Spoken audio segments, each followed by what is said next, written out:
hear all the clicking and clacking away. We're just getting started. I know we're a few minutes late. This is going to be very interesting to see how all this, I guess, somewhat pans out. Because I'm going to give you a full breakdown on what's going on. Let's see here. 1 second. I think our lobbies are almost full. Hopefully it doesn't crash. We'll pray. Let's see here. We have people recording. I'm going to explain here in a second what's going on. And then we'll get started. Our recorders are all set though.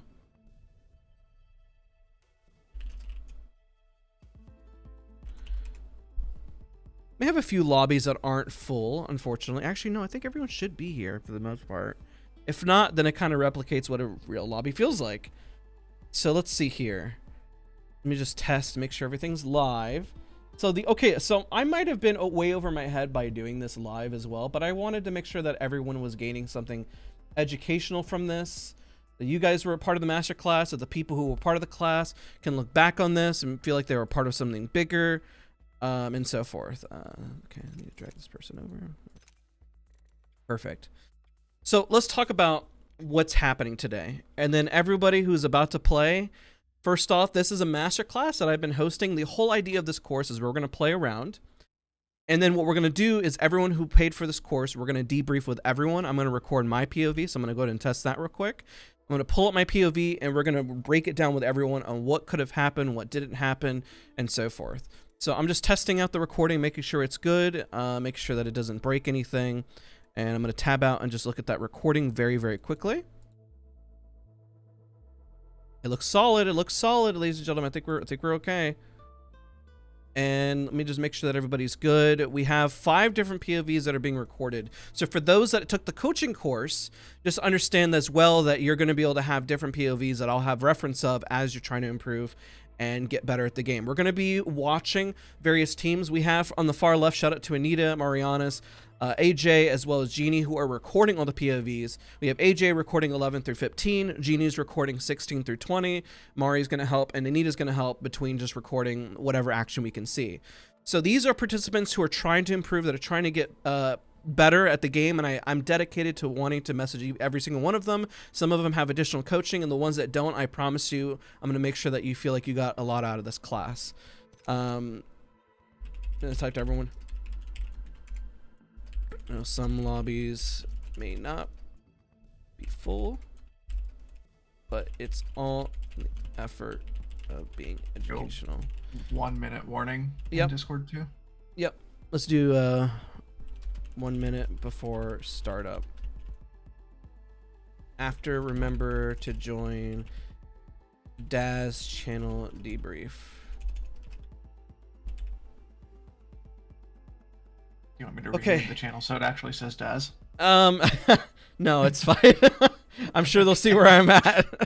But I'm excited. This has never, ever been done before. And I may be over my head again by live streaming it. But, you know, no matter what, we're going to come out ahead. We're all going to learn from this. Everyone's going to improve.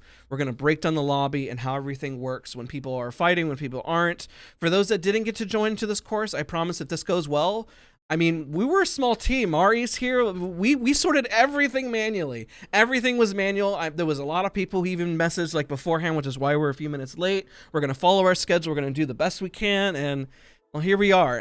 I know a few people, you see the missing slots are paid slots. I'm hoping they'll be able to join the next game.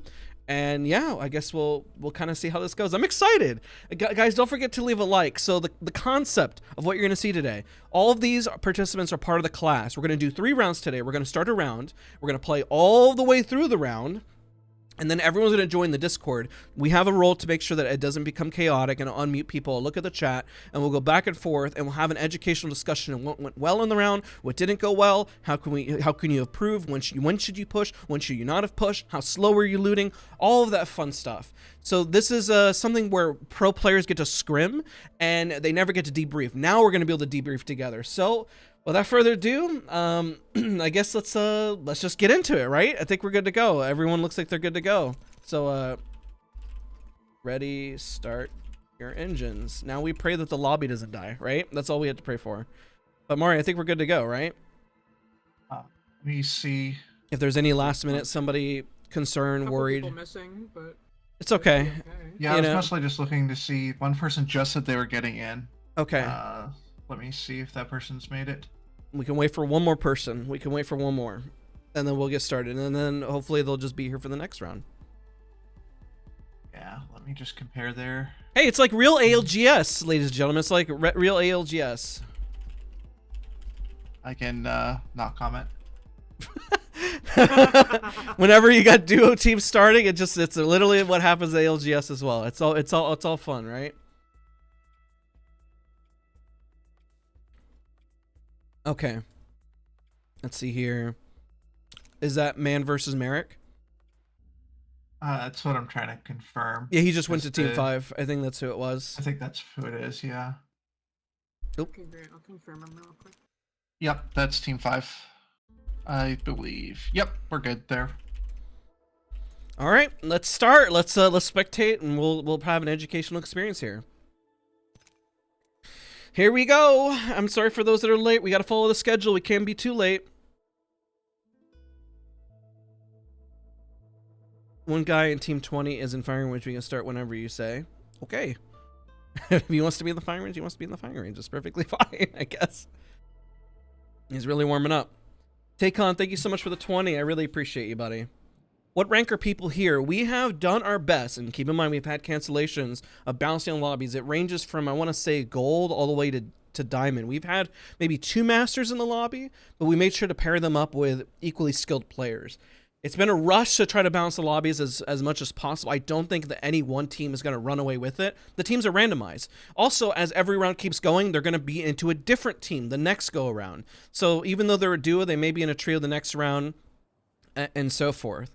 Today has been crazy, and we're excited. And so you'll be looking at your peers of who's actually in these lobbies, gold all the way to diamond, essentially. Unless you're a Masters player watching the stream, then awesome to have such high caliber players also watch the stream as well, which I know that they do. All right, so we're kind of filling up. We're going to be spectating. We're going to talk about what they could have done different. I'm going to be recording my POV here, so I'm going to start the recording now. Hopefully it doesn't lag up the stream. It shouldn't. Everything should be perfectly fine because it's already been tested. And we're going to talk about how people play and rotate and the decisions and everything that they do. If we have a crash, we'll just get right back in the lobby, and then we'll drag everyone up to the main channel and talk about what went right and what went wrong. That would be great, Nix, by the way. That would be amazing. Hopefully those people show up. They said they were going to, and, you know, there's only so much I can do, I guess. All right. They got a champion squad here. Look at that. You know, it's been a hot minute since I've spectated anything. We'll see how this even goes. Oh, that's trippy. Wow, I even like the music that's at the start here. So what we're going to do is we're going to keep hot in the action and pay attention to what teams are fighting. All the other individuals are recording how everyone else loots. So what we're going to do here on the channel is a bit of shoutcasting, but I'm going to try to keep it more educational and kind of talk through everything. If any team is fighting, we're going to look at that action best we can. It's why post-recording, we're not going to be able to see all the POVs. For those that are participating in the class, they're going to get the bigger educational experience, especially when they're doing one-on-one coaching, because we could have seen everything that they're doing. Let's see if people contest what they're going to do. I assume people are going to play it pretty seriously for the most part. I mean, it's just going to play out the way it normally does. Let's take a look at this team that might have landed right on top of each other. We got Czars already in a fight. So let's talk about the fact that they landed right on top of each other, moving from POV to POV. Oh, let's go here. See if I can bounce between them. Like I said, it's been a hot... Oh, there goes the push here. They at least landed on guns, so they fought for the middle part and contested. Now, if they didn't want to contest, they can definitely land on the opposite sides as well. But it looks like they're pretty healthy. Looks like the team is backing out and rotating as a team collectively. And keep in mind, they've never played with each other before. So these are players that are adjusting on the fly and making sure that they are playing to the best of their ability. So we do have a team that is fighting all the way in Geyser. So Man versus Merrick already kind of going at it with his team. Now this is the unfortunate part whenever you land in lobbies. No matter the type of lobby that you land in, are you getting loot and what's going on? So this was a duo squad, so unfortunately, hey, if you load in as a duo, are you going to play it more safe? And is a trio squad going to try to run into you? So we also have a team fight breaking out as well on Overlook. We take a look at this. The team, the downside of quick tips here of playing the backside is that you get stuck, which is why this team is putting pressure. And unfortunately, they're isolating out, okay, is this the duo squad, or what team are we, you know, pretty much looking at, right? So I'm looking at, let's see, switching. Oh, we can switch to players that way. Okay.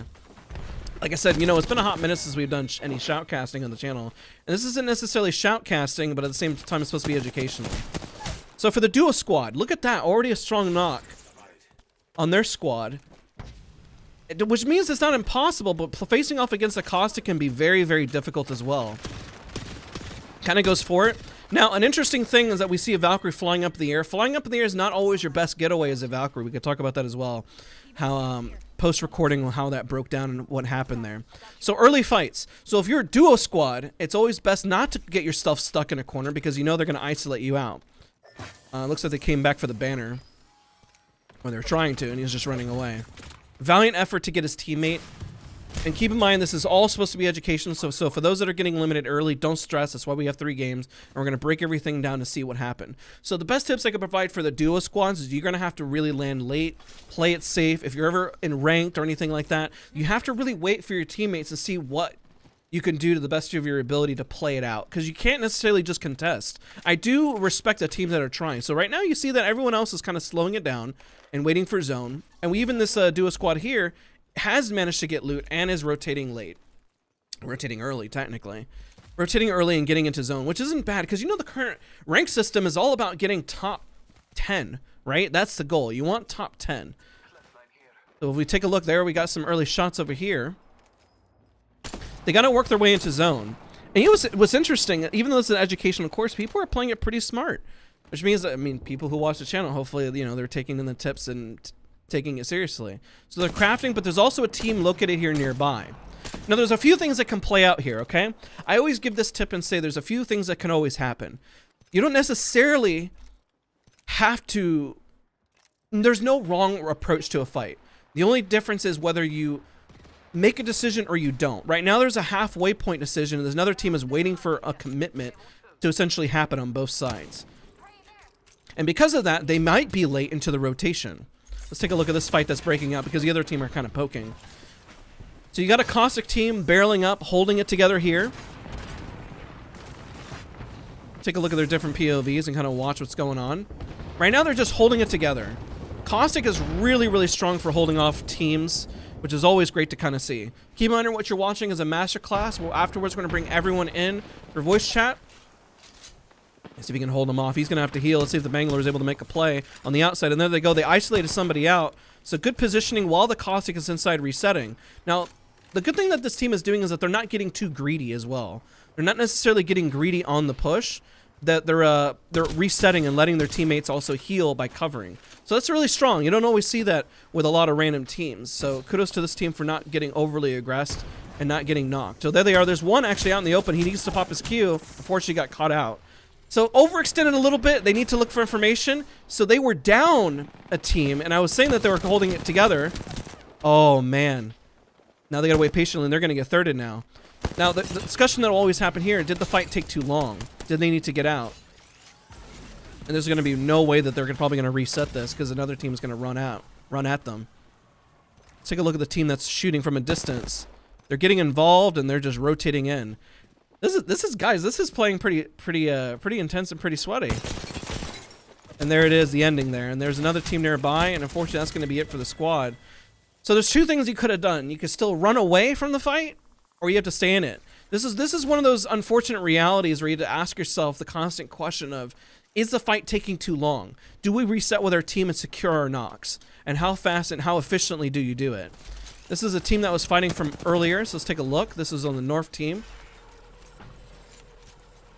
They're all pretty healthy, which is good. Let's take a look at the other team. They're probably not as healthy. Actually, they're doing pretty good. They're rotating in, they're playing their positioning, and they're going to zone. Now, of course, they're going to be chased, unfortunately. One of them has a massive crack, which means that they're just going to keep pushing on them. Let's see how they're going to be able to recover this and how they're going to be able to push in, because they do have other teams nearby. So what we're going to do is I'm going to share the same screen, but it's not going to have the commentary, and we're going to be able to kind of break this down as a full class with everyone and see what decisions that they could have made that could improve upon this. So they're in zone. They have nothing to worry about. They might take it a little slower. Let's see how this team is gating out Team 15. Because Team 15 is getting gated out, and they're about to get sandwiched. So remember, there's a lot of decisions that you can make here. And you have to ask yourself the constant question of, what space are we going to fight for and not getting too greedy with space, right?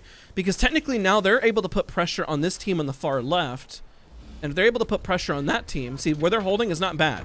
They found some space and they're looking pretty healthy, right? But now this team is pretty much in it. So was it smart for them to push in knowing that their backs are closed? Did they check their backs?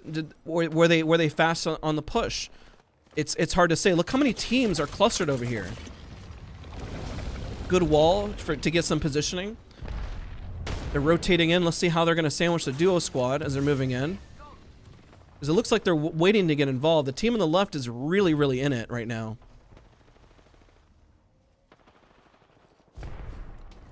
Looks like they're holding. Let's take a look at the other team if they're going to hold. Team 16. Pretty healthy right now. They do have height, and the other team went up on it. Let's see if they're able to clean it up. Some solid shots from the car SMG there. He went for an armor swap. Some pretty quick decision. Getting a little overwhelmed. They do have the res. Now that is a gold res, so that's going to at least cause for a solid reset. Now the goal is just to get healthy. They have two teams nearby. They got the solo running away. And this is where most of the action is taking place right now. This became a big cluster. Those teams are just rotating in, kind of moving in. This team is running away for dear life, which makes sense. They're trying to go for some positioning. They could definitely craft their banner. And this team, let's see if they decide to fight. Now, this is a decision. You either contest this, which is really hard to do because it's the high ground, or you decide to go for the rotation because zone is going to close in a minute. It depends on how good the sky nade is here. Oh, some solid nades. Look at that. Not bad. Well, at least from the Maggie tactical, they're trying to get the nade at least positioned strong here. Now, the hard part about teams that are fighting outside of zone and really committing, you see this happen all the time in ranked. Because right now they're still not top 10. So if we were playing ranked, would it be better just to go to zone because this team is just going to anchor up there, right? Or run, one of the two, which they're rotating. So now they're ahead of the rotation, right? By the time they get into zone, they're going to be late. The duo squad's going to try to reset. These teams are just going to occupy space and just kind of reset, right? Let's see if they're able to kind of secure this or kind of hold. Let's take a look. Now they got the knock. Let's see what's around them. They can't really push it, which is hard, which makes sense why, because there's a lot of teams located nearby. Still not a top 10. Honestly, I think these lobbies are playing a lot more sweaty than what we see in current day ranked. I'm going to be honest. So kudos to everyone who showed for the class who's bringing their A game. I mean, even for like the poor duo squads, you know, like this was a duo squad that kept it together. Remember I said land safe, land in a spot where you can best hold, and they're holding up as if they're a trio. This team is flat out respecting them and not even pushing in, even though they probably know that they're a duo. So that's really interesting to see. Let's take a look at this conglomerate they're about to run into each other. We're about to move in. Let's see where they run into each other here. What's going to happen? Yes, this is going to stay public. This is going to stay public, by the way, everyone who's watching. And stays here for all those attending the class. And then afterwards, we're going to do a debrief and talk about what we saw. Now, keep in mind, I'm not going to be able to get all the action. Let's see if there's any teams nearby. You see that duo squad that now can third party? Really smart on this duo squad's part, by the way. Really, really smart. If they wait for the right knock, that duo squad, there's a knock. Let's see if the duo squad actually commits. If they're able to commit some solid damage, let's watch. Now it's just one more. Can the duo squad get in there in time? Let's take a look. Let's take a look how fast. So there's unfortunately a gen that's going to eat everything. Now the question is, can they get there fast enough? Because the other squad is pretty healthy. They're looking at a 2v3 at this point. If they were a little faster, they could have third party this pretty healthily. But now they do have the gate. There's nobody behind them, but they are backing out and looking into this other fight that's also breaking down right now. That's fascinating to see. So they're kind of in a pinch. This team doesn't even know that they're a trio. That's the interesting part. They don't know they're a trio. They're keeping it together. They're taking floor by floor. They do have their ult. Solid damage. Let's see if they can stick together. There's the ult back out. They isolate one out. Now all they have to do is reset, get healthy, and look for another opponent. As long as they push together. Right now, they're kind of split looking at one person on the right. Their Valkyrie is definitely low, so no longer can push. The Valkyrie cannot push. Valkyrie has to heal. Gave him some bats. Good resource management. Now, the other person ran and is out of it. So they are gone. They are booking it at this point. able to get the banners to see where we can find the last fight. These teams are playing zone, but you notice they're still not top 10, right? These teams are going to play pretty healthy. These teams are about to run into each other.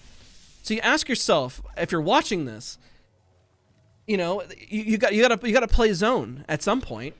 Notice that a lot of teams that are getting caught out were always because they were trying to fight outside of zone and didn't go to zone. The same thing happens in your ranked games for the most part, or the lobbies data early. You can get your early fight, find your early fight, find your early momentum, and then just rotate. That's your goal, right? If you can find the early fight and then rotate, or if you want to play edge, then you have to fight for the space that you're looking for, right? That's really the goal. Because right now, we see teams fighting outside of zone. You're taking the shots, but what's going to happen? You're going to run into the team here. You're going to run into the team here. So you have to ask yourself, what is worth fighting for whenever you haven't even made top 10, right? Even though this could look like an easy fight, you have to think about what is happening. Oh, what the heck is going on over here? Look at that. That was a port. Do you see how fast that port was? They went in on that. They decided to try to secure some space. What does that mean for the nearby squads here? Going for a bit of a crack there. Unfortunately, it gets knocked. And now we have the Caustic running away for dear life. That Caustic is probably going to be out of it. And they port back. I mean, it's worth a play, but is it greedy? That's the interesting part. Like, how greedy would you say are you getting for making a play? Well, maybe they heard the other team located here, right? Did they get a knock is the biggest question. That's the question I have to ask these individuals whenever, after the fact. Kind of like a post-review, essentially. Let's see how they're playing here. Arcstar, solid defense, because they're going to have to push through that. Looks like he got some damage in. Waiting for the Loba to hold for him. And now they're a duo squad. They got to get healthy pretty quick. And this team looks like they're Valk ulting in. I don't know if they're going to push anymore. Let's take a look. Yep, there's a Valk ult in. Let's go back. This team, one team is ratting. Look at that. You never know who's ratting around. That's the crazy part. As they rotate in. We see a breach here. And we have the other team on the other side trying to hold it down. Two duos. You have a trio squad that if they're able to breach, let's see if this trio squad is able to breach this. Let's see the possibility of this. Because it's a duo. And there's a... Oh, man. Oh, man. But you know what? It is a duo, so if they're able to clean it up, now they got to reset. They got to get the res. Always crawl towards safety is really the goal. Otherwise, you're going to really get knocked. Really, really solid damage from Oval. Goes for the reset because he saw the door close. Watson covering. Playing a good support and anchor there.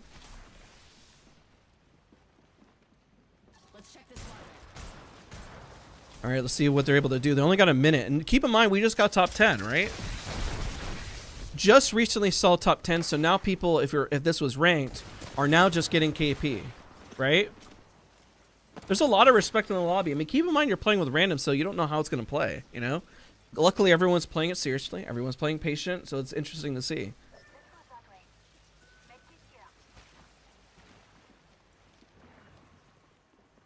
Yeah, and you know the interesting part, when you see individuals who don't land in a certain spot, this is a good rotation. I mean, if you can't breach it, you're going to have to leave, right? Oh, it's too late, though. It's too late, though. The communication from the squad is always needed for the Valk ult, which is hard. I respect the decision, though. And they don't know that it's a duo. They don't know. It's interesting because always teams, even if you're a duo squad, what you're able to pull off together. Oh my gosh, and the amount of damage. Great shots. Through the catwall. What's interesting to see is that we don't necessarily see any teams running away with it. It's pretty balanced. You had a team that had 5 kills earlier, but I mean, for the most part, the lobby is fairly balanced with teammates.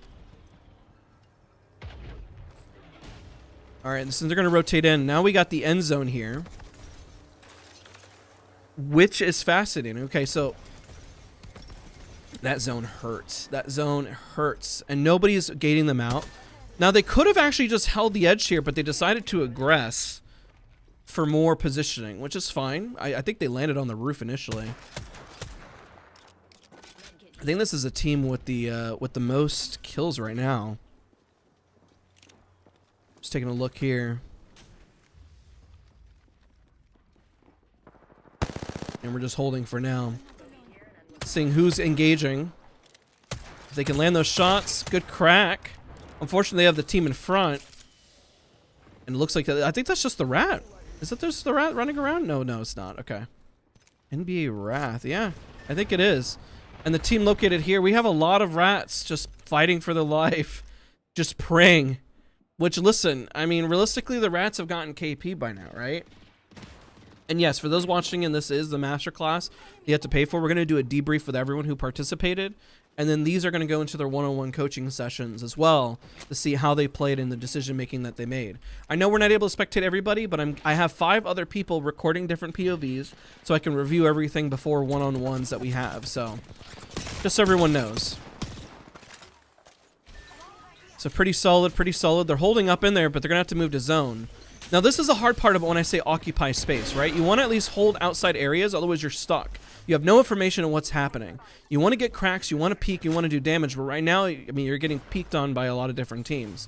So what can you do? Well, rotational legends are really key. You don't have rotational legends, then you're going to have to peek from different angles. Ideally, if you want to hold roof, that would be great. But if you can't, there you go. They're finding their spot. They're finding their stride. Very nice. Good rotation on this team's part. This is the good positioning. I respect what this team is doing. I'm really happy to see this. Now, this is a bit of a wide swing here. Bit of a wide swing. So when I mean a wide swing, you don't know what's around the corner, yet you still went on the far end of that. So, you know, we talk about that a lot in game about the wide swing and what does that mean. You're cutting the angle, but you don't have the information. You could have the information, but most of the time, the swing that you're going for is too wide. Like, that's a solid peak. At least you're minimizing your damage, right? At this point, it's going to be hard. They could play the left side right there, by the way. Let's see if anybody dies. I know there was a team fighting, so we're going to miss a few fights. They do have a cross here. They're both picking on that same team right there. They are in. This is a duo squad, by the way. I want to point that out. This duo squad has done very well. So just because you're a duo squad doesn't mean you can't make a play and make it happen. That's happened in ALGS as well, where, you know, we've seen duo squads keep it together because somebody was disqualified or whatever reason, couldn't connect. I don't know. So they found a space. The team from across is a duo, and they're about to drop. Are they about to drop? The duo's trying to hold it together, trying not to get peeked on. As long as they just kind of hold their presence, those fences are doing a pretty solid job. Afterwards, what I'm going to do is I'm going to share my screen. You can see my desktop. Hopefully I don't expose too much. And then we're going to cover everything and drag everyone into the main voice channel. And then we're going to look at chat as well from them. And I'll unmute people and so forth, and we'll kind of go from there. This is a duo squad. They don't know, though. I mean, it's a duo versus a duo up here. And we have the other team holding a height together. Kudos to this duo squad, though. It was very, very strong. Oh, they're in it. They mopped them up. They dropped. Because they saw the other team fighting. Pretty smart. They dropped on it. Like, you know, that's pretty solid. And now they have space. I mean, there's a lot of Watsons. Are there a lot of Watsons because you guys all watch the channel because you're all Watsons? Is that what's going on? Kind of curious why there's so many Watsons. You don't always see that. Oh, this duo because of Mad Maggie might get busted here. This might be the end for them. See if they can hold their positioning. All they got to do is just wait because they're not overextending because they're a duo. They don't necessarily have all the information. Or maybe they know they're a duo and hopefully they'll help them. Because this team, now that they're focusing them, look at that. Oh, they're going to have to move out in the open. That's unfortunate. Oh no, the Loba's moving in. If the Loba just played as their like pretend teammate, that could have helped. And then it all comes down to the Watson here. And that's it. There's our champion for Team 6. Now keep in mind the next round, it's all going to be randomized again. Okay? It's all going to be randomized. So the whole point is that you're constantly just getting a new teammate. So what we're going to do now is I'm gonna stop the recording and I'm going to drag everyone into the main voice channel. I'm going to switch my screen. Drag this over to the main. Call this round 1. And then we'll get started here. All right, let's see here. 1 second. Everyone seems to be here in the after round debrief early. That's good. Okay, perfect. Let's drag everyone in. Oh, everyone's coming in. Perfect. Okay. So let's talk about What happened? 2 seconds and I'll share my screen. I'm going to share it in Discord as well so you guys can see it. So you don't have to watch the stream. There we go. And then I'll have all of you guys here. So I can see you guys in chat. So class participants. All right. Let me minimize this and then we'll go. Let's talk this through now. Let's close out my email and we'll go from here. Alrighty, let's see everyone. Let me make sure everyone's dragged in. Okay, we got a big group. Let me drag in Watermelon. Okay, Jay, all here. Okay, as you guys type, please type in the chat for class participants. I'm gonna unmute you guys. What I have here is the full round is recorded. Okay, I have it recorded on my screen. We're gonna talk about what happened. Okay, and I want your guys' input, and I'm gonna unmute you guys and assign a role and break it down from there. So everyone who's watching on stream, let me switch POVs. There we go. So you guys are part of the debrief as well. So stream chat. I'm going to leave the custom lobby because I'm going to give you guys a different code. So you guys can leave the custom lobby if you guys like. Just make sure, I guess you stay logged in and that's perfectly fine. But I left the lobby and then we're going to give you guys a different code in here just a minute, okay? So everyone in chat, I guess, let's see here. So we have everyone here. Our guy was in the firing range. Oh, okay. It's okay. We'll get him in the next one. That's the whole point. The next one. Anybody here for admin? Okay, I got it. Just making sure we're good. All right. Everybody good? You guys could type in chat. You guys can hear me. Everyone's okay. Chelsea, I see somebody type in chat. You guys don't all have to type in chat once. Perfect. Okay. So let's give tips. Let's talk about this breakdown. Oh, I love it. You guys are all engaged. Look, you guys see that?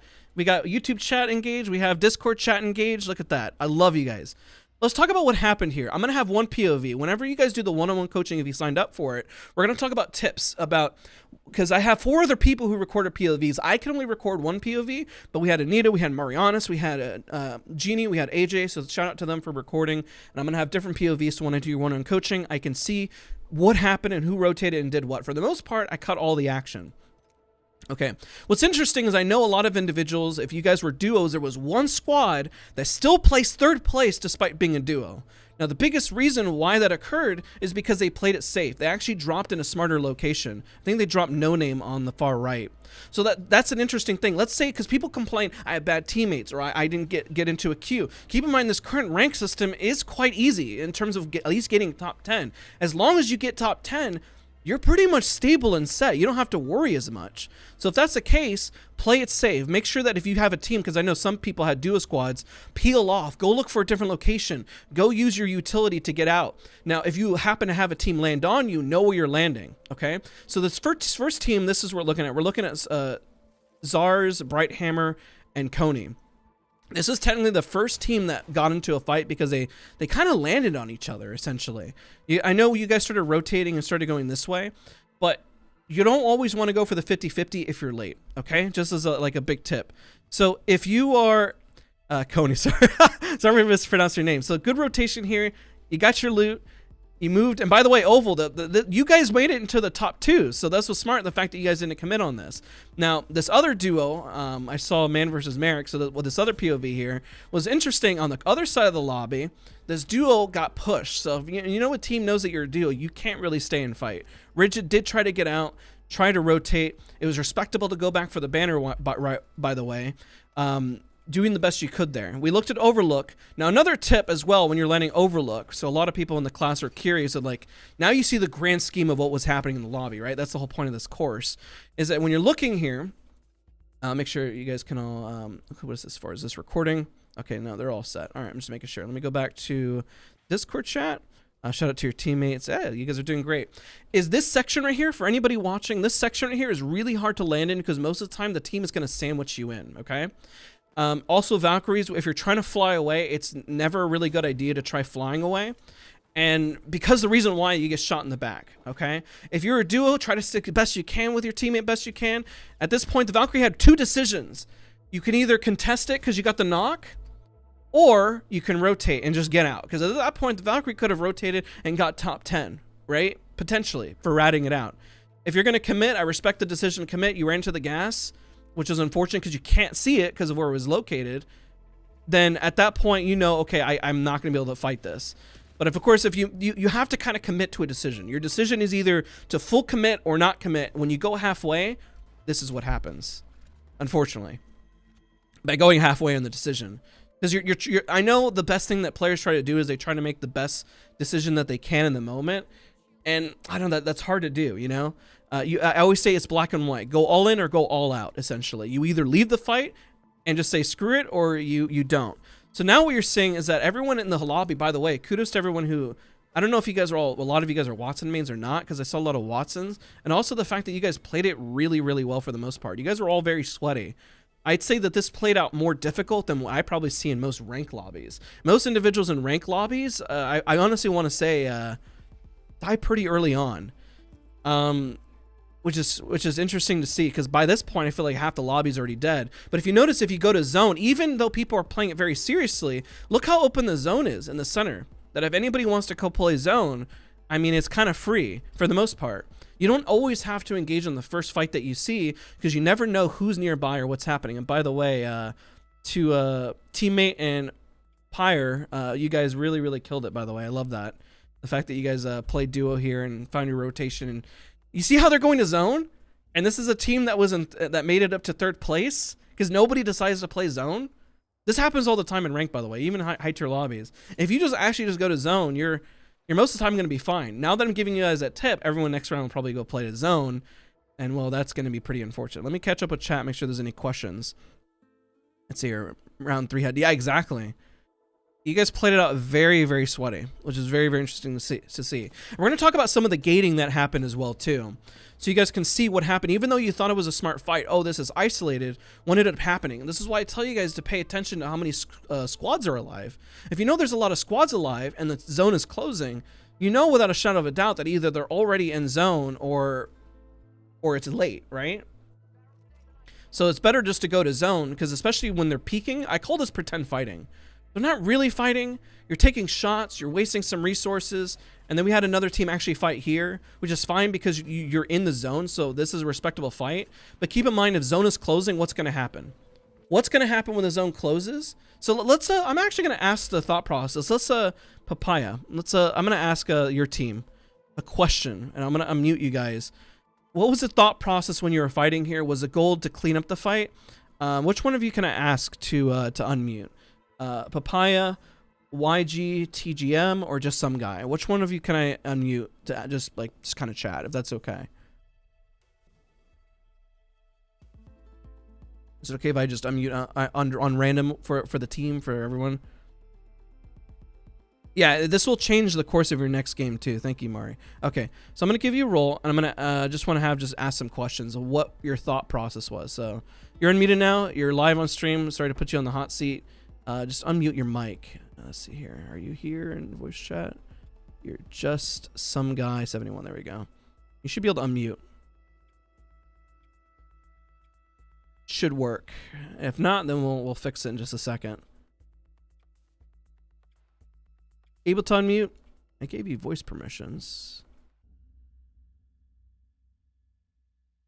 Might need to reconnect to the channel. Yeah, try to leave and rejoin. Leave and rejoin. Now that you have the role. Yeah, let's give that a shot. Maybe I'll drag him in and drag him out. Okay, he's coming back. I'll keep an eye. I'll try something manual too. That doesn't seem to work. Okay, that's all right. Oh, okay. There you go. Okay, so talk to me what your thought process was, because I think that you guys were in a good spot, by the way, because you're in zone. The other teams are rotating in. What was your thought process here for your squad? I was the caustic, and the Bangalore was kind of far ahead of us, and he started getting attacked, so I just wanted to go anchor, go help him. Yep. Were you guys aware that there was another team, or were you guys able? Because once they got the knock here, did you think to come out of the building? What were your thoughts? Yeah, that was pretty much the thought process. But when I hopped down, I whiffed all my shots. But that was the goal, was to leave the building. I had no idea that another squad was right there. Yeah, and why didn't you think that there would be another squad there? I got too focused on the fight that I was already in.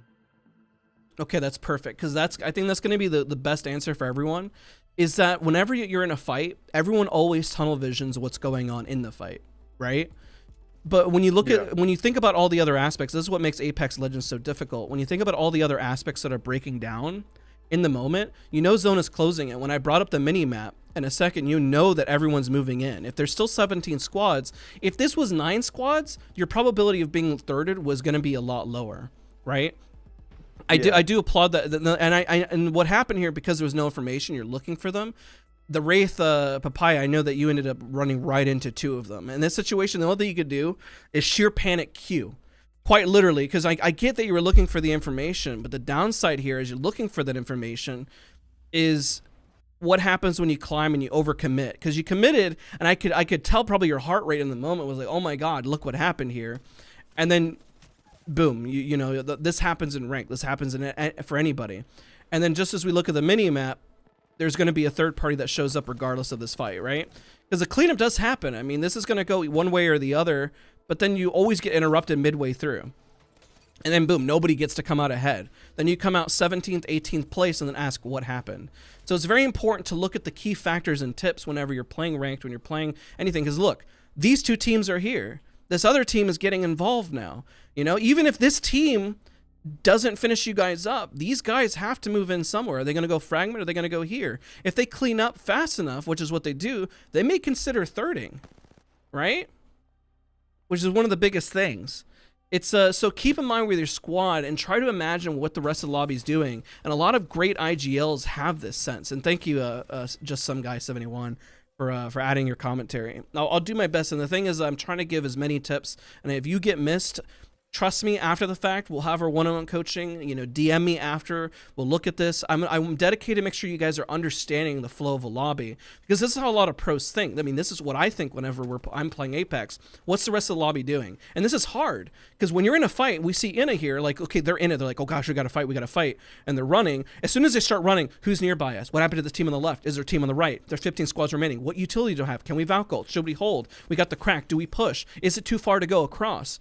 Do we have the resources? How many bats do I have? All of those things have to be running through your mind, because if you only have, let's say, no heals, then you got to just rotate and go get some loot instead, right? If you don't have enough ammo or resources, then you're going to go get some loot and reset. So you have to identify what your strengths are. And sometimes it really sucks to say, but realistically, you need to just play passive and not do anything and wait for a golden opportunity. Just like the one team Pyre and a teammate did as well. I mean, notice how they're in the middle just chilling and vibing, and at the end of the round, whether this is ALGS, whether this is ranked, or even the old rank system, they went up. No matter what system you look at, they actually technically came out ahead. You know, there's some people who ended up in 6th, 17th, and 18th place that actually ended up doing better. And here's another moment as well, and I'm keeping watch on the time because we do got to get into the next lobby as well, but I want you guys to take this into account, and it might change up your play style. Notice how this conglomerate, because people didn't rotate early, what happened here? Right? This was a mess. This was an absolute dog pile of a mess that happened because all of you guys are on the far left side of the map, but the whole right side of the map is completely clear. Try to add up the numbers in your head whenever you're playing and you're looking and say, okay, there's about 4 teams shooting over here. That means that there's 10 teams remaining, and there's teams potentially on the other side of the map that are free locations and free across the board. The numbers on the upper right-hand corner can also suggest that there's not full squads remaining as well, to give you confidence to occupy space. The team that's above, I do respect, by the way. Let me ask, because there was a team that anchored here, and I want to ask a question what the thought process was. Because technically you anchored and held the top, and you had top, and if you got a crack, you might have been able to push some. Let's see here. Let's see who it was. I'm going to skip ahead a little bit. Okay, so what team was up there was the Caustic team. Let's go with Gaben or Katoria or Fairy. Either one of you guys. I'm going to assign the role to all of you guys. Maybe I'll just give the role, and then I'll make sure to remove it later. Mari will help me out with that. You guys can hop in. You guys can all chat and give me your input and thoughts as well. And you guys all can learn from this, because then it's like they have height. You have the best spot. So you may need to rejoin voice chat and come right back in, okay? Oh, shoot. I lost one of them. Where did he go? Hold on. I wasn't done giving the role. Yeah, there we go. So join back and forth, and you should be good. And you guys should be able to unmute. Okay, so the question was for you guys, because you guys had height here and you had some teams. I love the fact that whenever you guys didn't get damaged, that you guys rotated. But the question is, were you guys trying to fight, or was the goal just to simply get out? What was the thought process here from you guys? And anybody could speak up. I gave permissions to all three of you. And don't be shy. Unless you are shy, then. I'll go. Okay. Oh, there we go. I just saw the team was shooting at us, and they threw that the Maggie Q, Mm-hmm. and so I just thought zone's far. We already got a few kills, so we may as well just dip and start rotating towards zone. Okay, perfect. That's a good thought. Because I thought you guys, I was like, man, are they going to stay? And I'm kind of curious because you guys didn't move at the right time because you guys completely avoided them. And you guys did have a rough rotation in as well because of zone, which I found. Did any of you guys want to put pressure on this team? Did anybody want to shoot, or what was also the thought there too? My mic's kind of bad, but No, your mic sounds great. I just kind of wanted to back up, and my team needed ammo, and I think we were a little low on heals, so I kind of wanted a low ball in the tunnel, but it was the worst low ball of my career. And then we just kept backing up, and we ran into that team where we looted those 3 bins. And Yeah. one got knocked, and I backed up at the wrong time while those 2 pushed in, and I was healing up while they got knocked, so that was my bad. I should have put some fire down on top of the crate. But yeah. The only other tip I could provide, the rotation was fantastic. I would say if you did it maybe 5 or 10 seconds sooner, remember every second matters. This is why I talk about it constantly in the video. I know whenever you're playing with randoms, it's really hard, but if anybody were to take lead, because notice how you guys are taking a lot of time in the tunnel. I can see it in the POV here, right? That team is already gone, but now you're running into a new set of problems here, right? You got this team and you have this team, and this team doesn't even know you guys exist yet. And this team is going to run into a whole nother mess over here because they're trying to rotate. So the thought process could be, if you guys left 10 seconds sooner, you would have probably gated this team here, or even 5 seconds from looting, right? I get that the resources are a problem, and you have to think about the resources and how things happen, but look how much time has passed. You even see visually on the left. Having an internal timer is so important, because if you don't have an internal timer, you're late, right? Look how much 5 seconds, how much ground you can cover in 5 seconds. And look how far that team got from that time period to there. You could have beat them there. That's one of the biggest things. You have to think ahead whenever you're having a zone that has as many people left, to think, if we can get there sooner, we can assess what to do. Or if you really want to take it slow, you can play edge, but most of the time you're going to end up gated. That's one of the hardest things. This is where TSM's, in my opinion, career has always thrived, is that they've always been really fantastic at gating teams and predicting where teams are going to push into and then deciding to fight. Also, by the way, to Pyre and teammate, you guys did really well at assessing as a duo squad to push over here onto this team. If you guys, as well, were a bit faster, you could have also thirded this. But you know, the fact that you guys were able to kind of navigate this as well, because you guys still got 3rd place, was really, really solid. But I'm hoping that you see the lesson here in terms of timing, just how a lobby really starts to play out, and how individuals, yes, like there is a downfall of this, but you could say, I made a mistake here, but you always want to backtrack about 10 to maybe 15 seconds before and say, what led us to this path, right? Your job is to try to obtain as much information as possible on the best possible positioning available. This positioning is rough because the zone is going to push onto you guys. No matter what, this is a hard angle to fight from. It just is. So you have to think ahead into the zone where a good angle is to fight from, rather than, like an example here, I would say oval, like you could have gotten shot at any moment in the back there. Granted, you didn't. You don't want to rely on luck either. There's a lot of positionings where you guys might have been out in the open. Happened later. I called it a wide swing. Whenever you can have a wide swing with a lot of information. Sometimes when you wide swing without information, you're kind of going based on luck and praying that there's not 3 people there. Trust me, I make this mistake all of the time, right? And we kind of see this play. I'm keeping a look at the time. We may not be able to finish this full round, but there's a few key moments that I want to highlight as well. So I'm going to skip ahead. This team gating as well. You got 35 seconds. The next zone hurts really, really badly. And there's a duo squad here. Even if you win that fight, you're going to end up in 10th place. So keep that in mind whenever you're fighting outside a zone. Unless your intention is to only get 10th place, be very, very careful on your decision making when you decide to actually go for a fight. Also, this team here, when you guys fought for this positioning, I respect the fact that you guys fought for it, trying to secure some space. Unless I need to unmute one of you. Let's go with Glacial. I need to actually ask a question here. Because I respect that you guys were fighting for space here. Assign the role back to Booty as well. Great name. Booty, are you not the same person in Discord? So I'm not going to be able to figure that out right away. It's Booty. You can mute me. Sorry. Okay. Who am I missing? Do I have Glacial?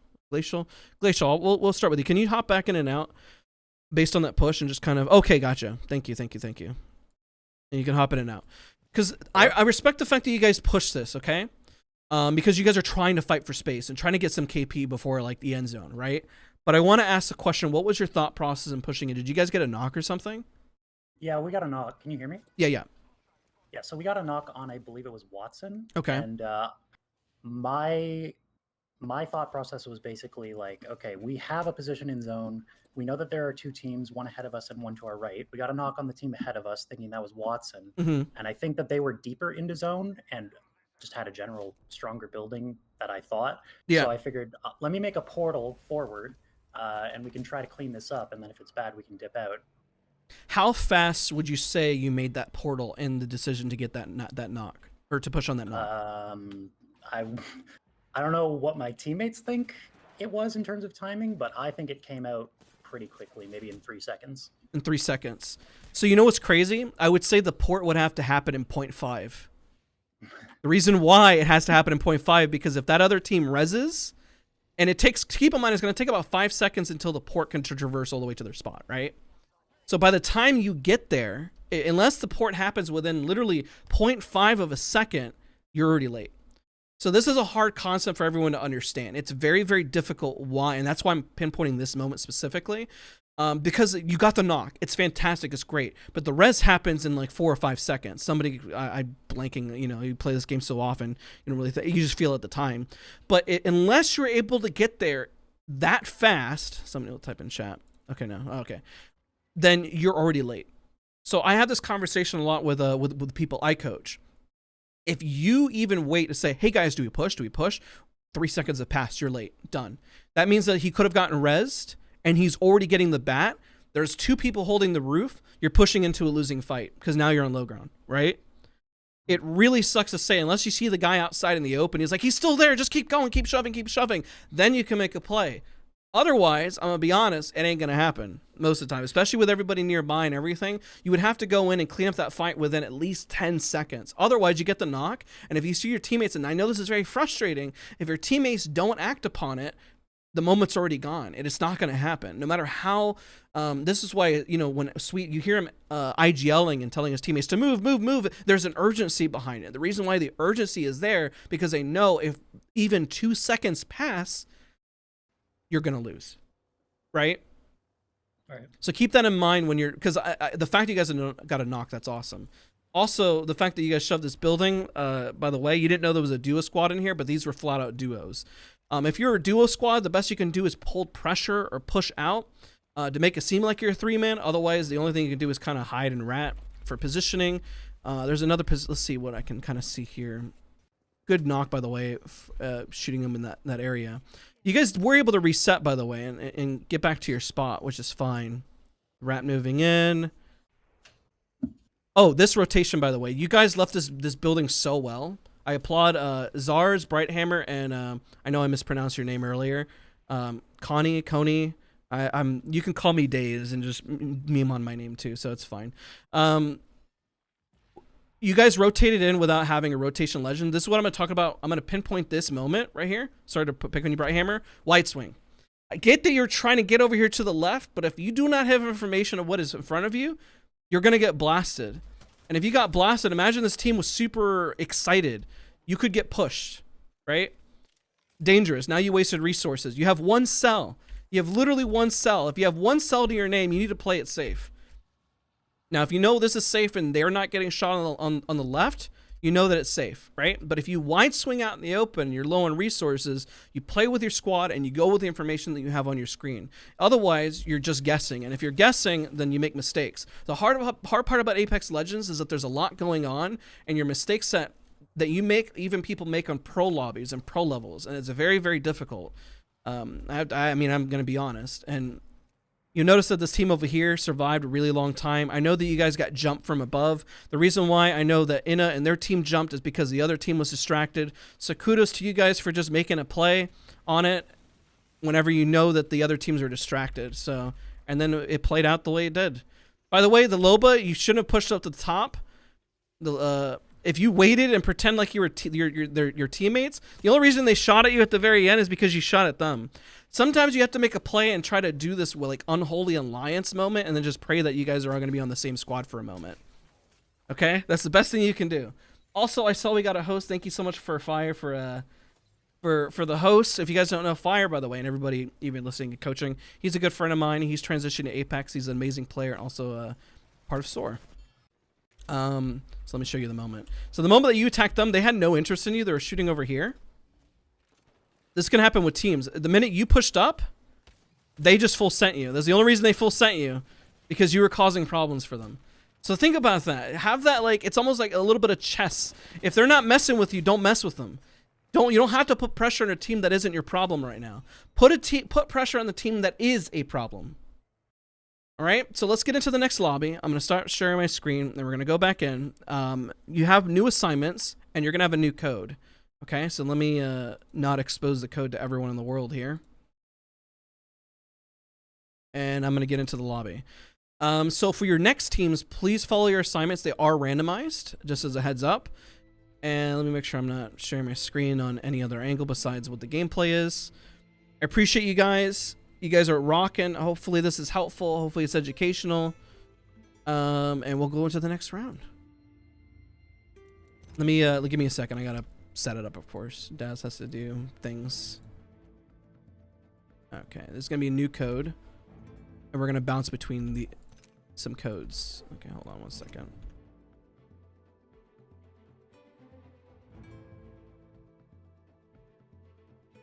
Be patient while the man behind the curtain works on some things. For those of you still here, you can go ahead and start looking at your team assignments and joining that voice channel while you wait for the code, too.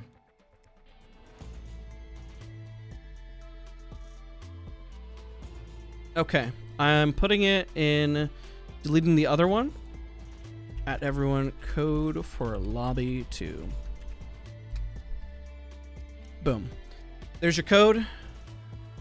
I'll see you guys in the next round. Load on in. You got new squads, by the way. Check that spreadsheet. You have new squads. New squads, ladies and gentlemen.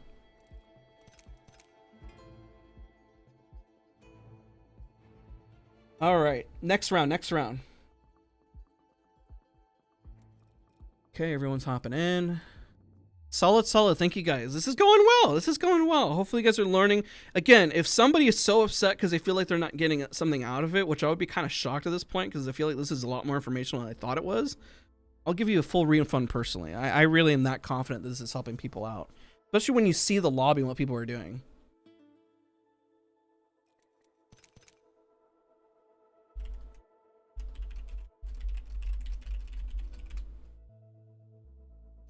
So just so you kids are watching, this is a masterclass. We debriefed, we broke everything down, and we're going to go into the next round. We have 2 more rounds and we have 2 more debriefs. Now let's see how people play. Now that they are more aware, the lobby was already sweaty. Keep that in mind. Now that everyone has the same mindset, what can you do differently? And this time around, keep in mind that maybe the tip that I provided everybody, and this is where it becomes like chess, right? Where everyone now is probably going to play zone, but there might be teams outside of zone, right? That may be isolated because everyone's going into center zone. This is where the mind games happen, and this is where the struggle begins, and where it becomes a lot more difficult. This is where the fun begins, essentially. We're on East Coast servers. All right. Thank you, Mari, for posting the for convenience purposes too. Mm-hmm. I got you. All right, so we're going into the next round. If I missed anything, I apologize. Appreciate the patience. And yeah, we're just we're rocking. We're just waiting for everyone to hop in, and then we'll get started for the next one.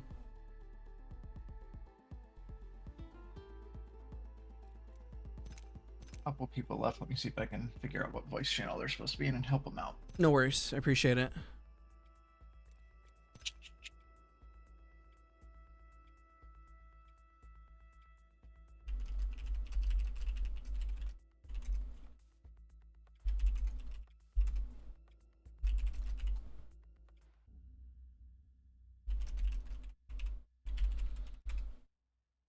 Okay. I think everyone should be hopping back in. We'll just play. Let's see here.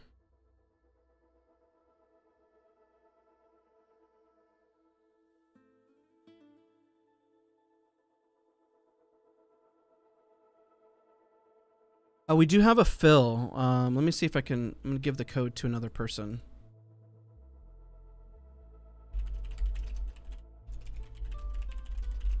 So I don't know how many people. I DM the code so I can have somebody fill in. Most of the teams they're all balanced, even at random. Check your sheets, please.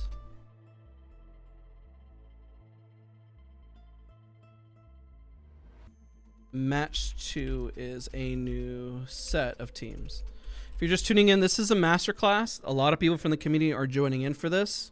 Their sections and what we're able to educate with, they've also signed up for one-on-ones as well after the fact. We're looking to see how they play, their decision making, because all of that really comes into play at the end of the day. I did manage to bring in one person who paid for both days. It was very kind to hold off. Let's see if I can get another person in. I don't know if they're watching or not, but nonetheless, I'll DM the code to a few viewers so I know. Okay.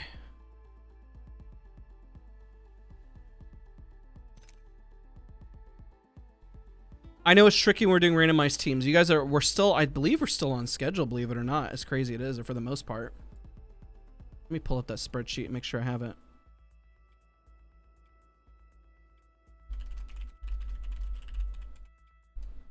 I think we have open slots. I'm waiting to see. I just want to see if I can get you guys all full team, so appreciate the patience. Let's see here, 2 seconds. Let's look at the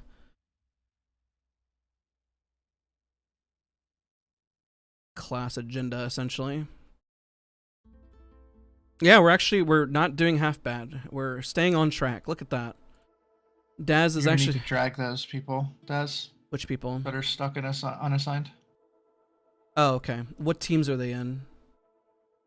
Let's NYX is going to be just a random fill. And Tommy then is supposed to be on team 6. team looks 6, okay, got it. Ooh, and what about, okay, they moved. And then I'll move this person. Tulpa was a duo before, so I'm going to give them that person. Okay. Yeah, and then who's supposed to be team 9? If not, we We're can... missing Rigid from team 9. Okay, Rigid I did see in Discord.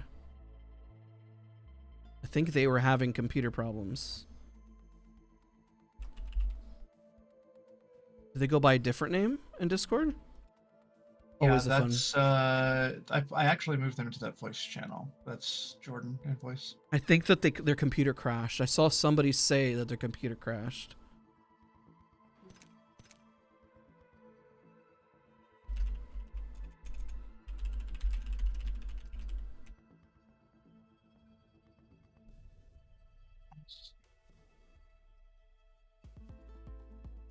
If he's team 9, we're waiting on Rigid.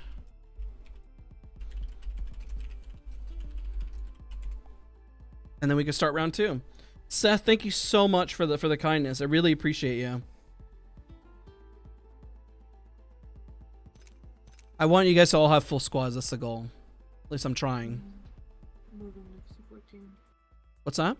I gave him the role as well, or her the role. Okay. They can move around. I just dragged her to the voice channel. Awesome.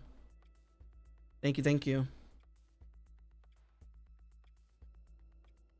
Who's missing on 7 now? Do we lose somebody? Is somebody DC or something? Somebody left on 6. Yeah, and it looks like Hodel moved in on that. Yeah.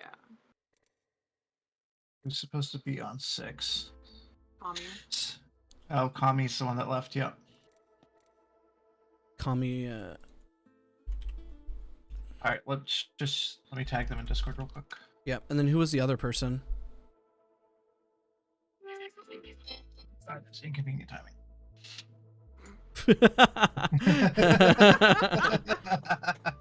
All right. Little mid-class humor. The teacher's gonna take my phone away. All right, we got to start here in like 1 minute, so we stay on Yep. track. I've just tagged them. Let's see what they say. Okay, Okay. Kami said they are coming back, so we'll need to... And then who was Rigid? What was his Discord?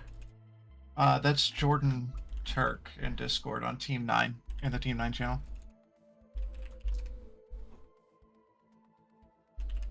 Personally, DM.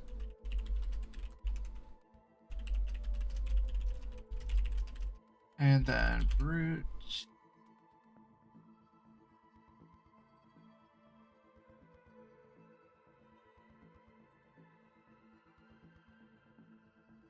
All right, let's give him 2 more minutes, then we will start.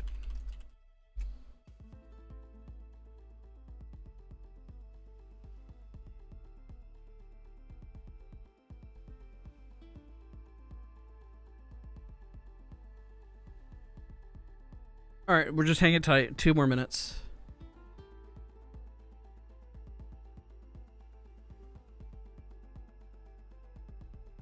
Oh, he's in voice. Hold on, let me hop down. I'm gonna hop down on their voice channel. Probably try Hey, and get some kills. Hey, Jordan, are you But other having than that, issues we- connecting? Is he here? No, he's not here. Where did he go? Dazs. We're waiting on him. We're trying to wait on him. Everyone in the whole lobby is waiting on him. Oh. You guys are Yeah, live on he's in stream. the chat. Oh, Oh. hi chat.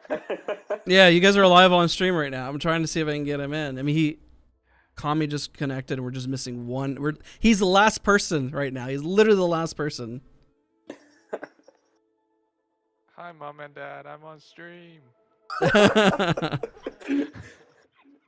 mean, they're in voice. Are you guys okay with starting as a duo and then telling him that we waited specifically for him if he comes back? Yeah, I guess. And that, I mean, we can wait like 1 more minute, I guess. yeah, I DM'd him already, and I added him in the Discord. So, if was he talking before? No. No. Gotcha. Now I feel bad. Hopefully, The 2 of us. We've got this. Come yeah, on I mean, now. listen, the other team also did really, really well, so I think you guys got it. Just play it smart. Remember, play it safe. Find a POI for yourselves if you guys can. If not, go for a place that's no name, and then go for rotation in zone because people aren't playing zone. You know what I mean? Yeah. I feel bad that he disappeared. So, otherwise, we would have a Hopefully full lobby. everything's alright. Yeah. Hopefully, everything's okay. And then let's just communicate with them. Let them know that. I mean, it's been like 5 minutes now that we tried. All right, Yeah. hopping up and we'll start. All right, we don't know. That guy Jordan, he's just not there. Bro is DC. They said he might have because they said he hasn't said anything. So I was like, dude, and I told his teammates they're fine with being a duo, so they got this. Okay. Yeah, we'll just have to go, and if he comes back, he can maybe listen to the comms or something. That's fine. Yeah. Everything's fine. All right, we got it. Next round. I like how I do a timer and then does another timer. All right, I'm gonna deafen up and record. Okay.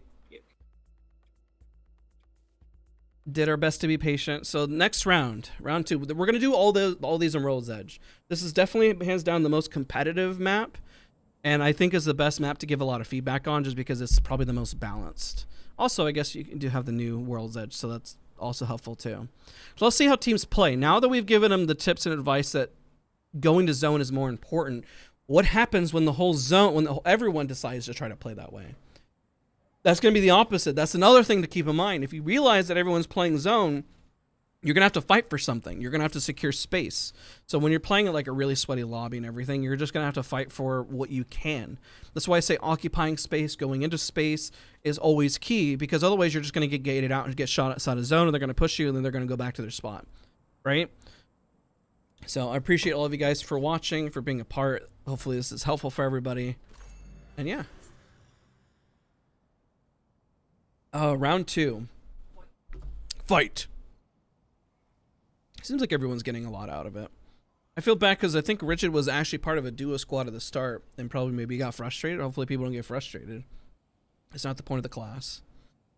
It's like, I know that you may lose, but by watching everyone else's mistakes and seeing how the rest of the lobby played out, I'm hoping that everyone can find it an educational experience overall, because you're seeing how it plays out, and they were going by somebody who's explaining how a lobby feels. The feel of a lobby is very important. Sometimes you may see a lobby that dies out early. Sometimes you may see a lobby that takes it real slow. Whenever I'm playing with my friends, I'm like, it seems like a slow lobby. Seems like it's a fast lobby, right? And keep in mind, all the teams are random again, so people aren't necessarily getting comfortable landing in the same spot, okay? I want to highlight that. So you're not going to see, oh, they're going to land in the same spot. I'm not letting people get accustomed to getting used to the same people. Tulpa now has a full squad. It's got Newcastle. There's a crypto. Look at that. That's rare to see. You don't see a whole lot of cryptos these days. How would you avoid it? By trying to guess how the lobby's going to play out. If you notice that 3 teams have died off rip, then you know that might be a faster lobby, and you can kind of anticipate that. Especially if you hear the shots that are nearby. We might have a contest here. I'm trying to see where the first fight's going to break out. These guys are just looting, but they're a little bit split. We got a team that's going for outside of the skirts here, so they don't get run into anybody. We do have survey team getting landed on it from each other here. Interesting. They got to be quick. Make sure there's no other fights breaking out. Otherwise, we're going to stay on this fight. There's a fight over here with Kenna. I know this is also Mouse Bros, which is in Discord White as Cobra. Oh, the finisher may not be a good idea. I'm just going to point that out. Let's see. You don't need to do a finisher. The reason why you don't need to do a finisher is because of that. You could be already covering your teammates or already rezzing, right? I know finishers are cool, but you could already be doing a lot. There's already a lesson in that right there. Because look, now that person's, remember, every second matters. Every second matters. What could have once been an advantage is now a disadvantage. Now, both individuals are unhealthy, and now you're going to get eliminated. All it takes is for one teammate to make a mistake for everything to kind of go haywire. Your purpose in a squad is so vital. It's unreal. And now, boom.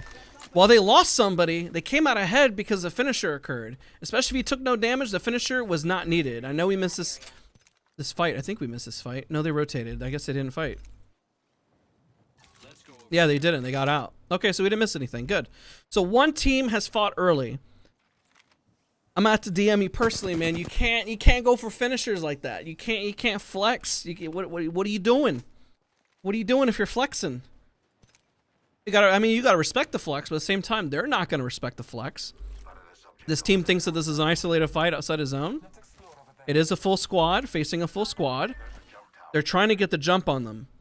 They're going for it. Let's see if there's any other fights breaking out. Looks like we're all clear. Everyone's playing a little safe. Remember I mentioned how this area here, it's happening again. Right when I said it. This back part area is really hard to hold. You're gonna get pushed. You do have the back part to kind of get out of. They have to go now. You're hitting beacon. Okay, now we got to talk about this. You're hitting beacon when you know there's a team that's fighting, right? Every action you do is very, very important. Now, if the intention is to get out, hopefully everyone follows that command, because these guys may not respect the fact that you're trying to get out. Especially if they heard that a console beacon was hit. They might think that somebody was isolated there, right? That's also so important to kind of highlight. But yes, Yvonne is 100% staying up, by the way. 100% staying up. All right, it looks like they're staying for the fight. Not bad, but remember, nobody is in zone still. Okay, this is what I find interesting. I said that nobody was going to zone, and yet still, everyone is choosing not to go to zone right now. The zone is closing, and there's only one team in zone. I would like to unmute everyone in the Discord that's coming around and ask them the question, why aren't you going to zone? Why? Why not go to zone and gate some people when you know that the lobby's playing out sweaty? Why? Why not do it? I don't understand.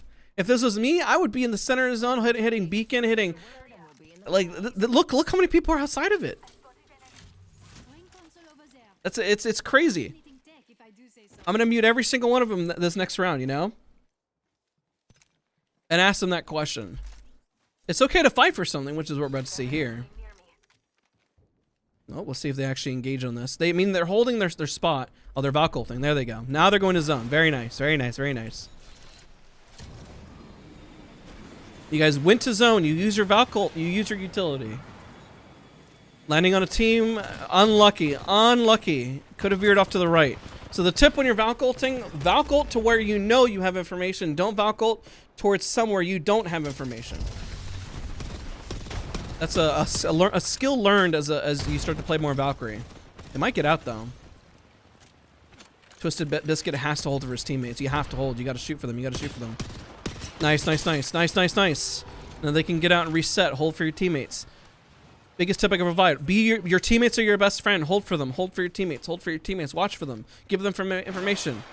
If you're the most healthy, you have to watch for them. You have to be occupying space. Get them distracted onto you. Those are the tips I would give there. Anybody else fighting over here? It looks like they're kind of resetting. They're going to get run up on now. This other team's getting involved. There's going to be a whole sandwich here. These other teams are also fighting. They're getting involved over here as well. They're pushing their building. Let's see if the other team, if they're actually... Oh, they're engaged. Okay, let's watch this. 36 damage. They know they have a sandwich here, which is why I know they're pushing this. I don't think they're going to push that. I think they're going to slide down. Let's take a look over here. Everyone's backing out, man. Everyone's backing out. They do have zones, so that's why they're okay with fighting up here. I think this is okay.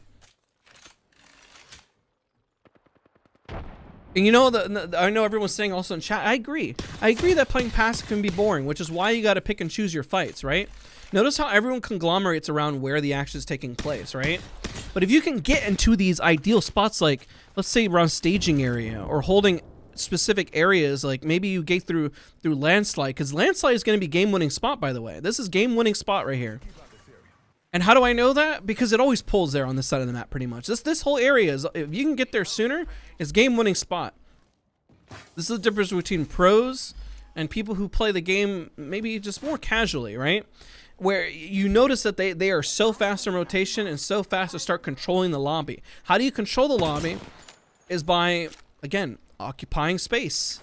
Occupying space and trying to get people to move into the areas that you want them to move. This team is rotating. They're going to have a lot of power positioning here soon. This team is rotating out. Valkyrie, good rotation.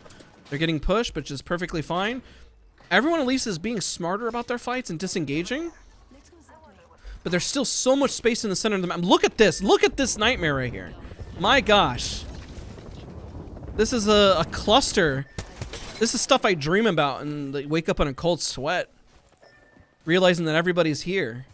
How could you have avoided this? Rotating early. Because keep in mind, as people start playing sweaty and start playing smarter, gauge the lobby. If people don't die off rip, then you know people are going to play it smart. Go to zone. Go to zone. It's going to go to auto zone, apparently. Auto zone needs to reach out to me and sponsor me at this point. All right, this team is rotating. Look, they're pinging here. I guess it's not in landslide. It's pretty close. Countdown area, even landslide. If you gate here, this is a really good spot to gate. This spot is good to gate here. You know, if you have this spot here, really strong here. The big building is really hard to hold. This is a good spot. If you're gonna gate here at this building, really strong spot here. If you want to hold the north and work your way in, pretty strong. And as long as you got your back cleared, really, really powerful positioning.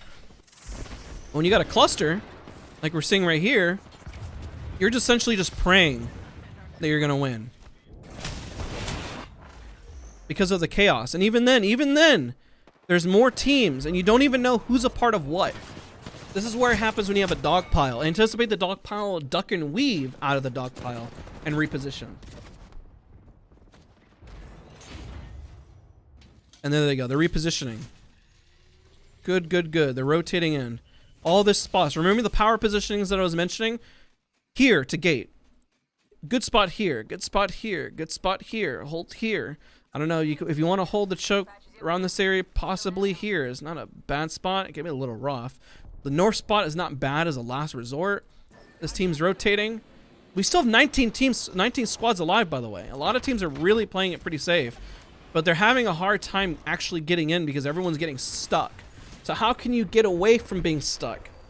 Everyone's decision making was late by 20 seconds pretty much.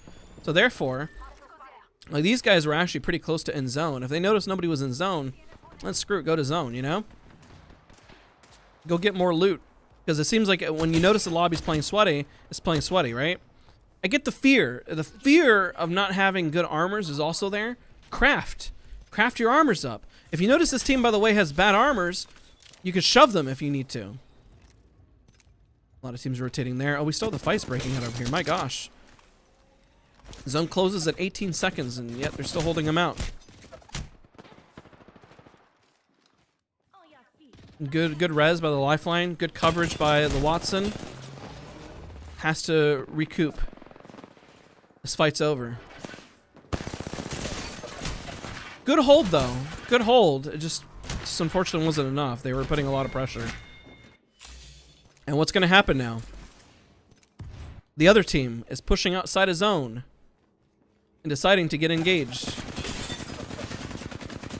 Now they got a bat, play it healthy, and there's nothing wrong with playing edge, by the way. I want to highlight that. There's nothing wrong with playing edge, but you got to be very, very confident, very, very secure about it. They got their knock, they're getting out. There's a redeploy, makes sense. Hopefully they can get out. You got a lot to work through here. 18 squads, ladies and gentlemen.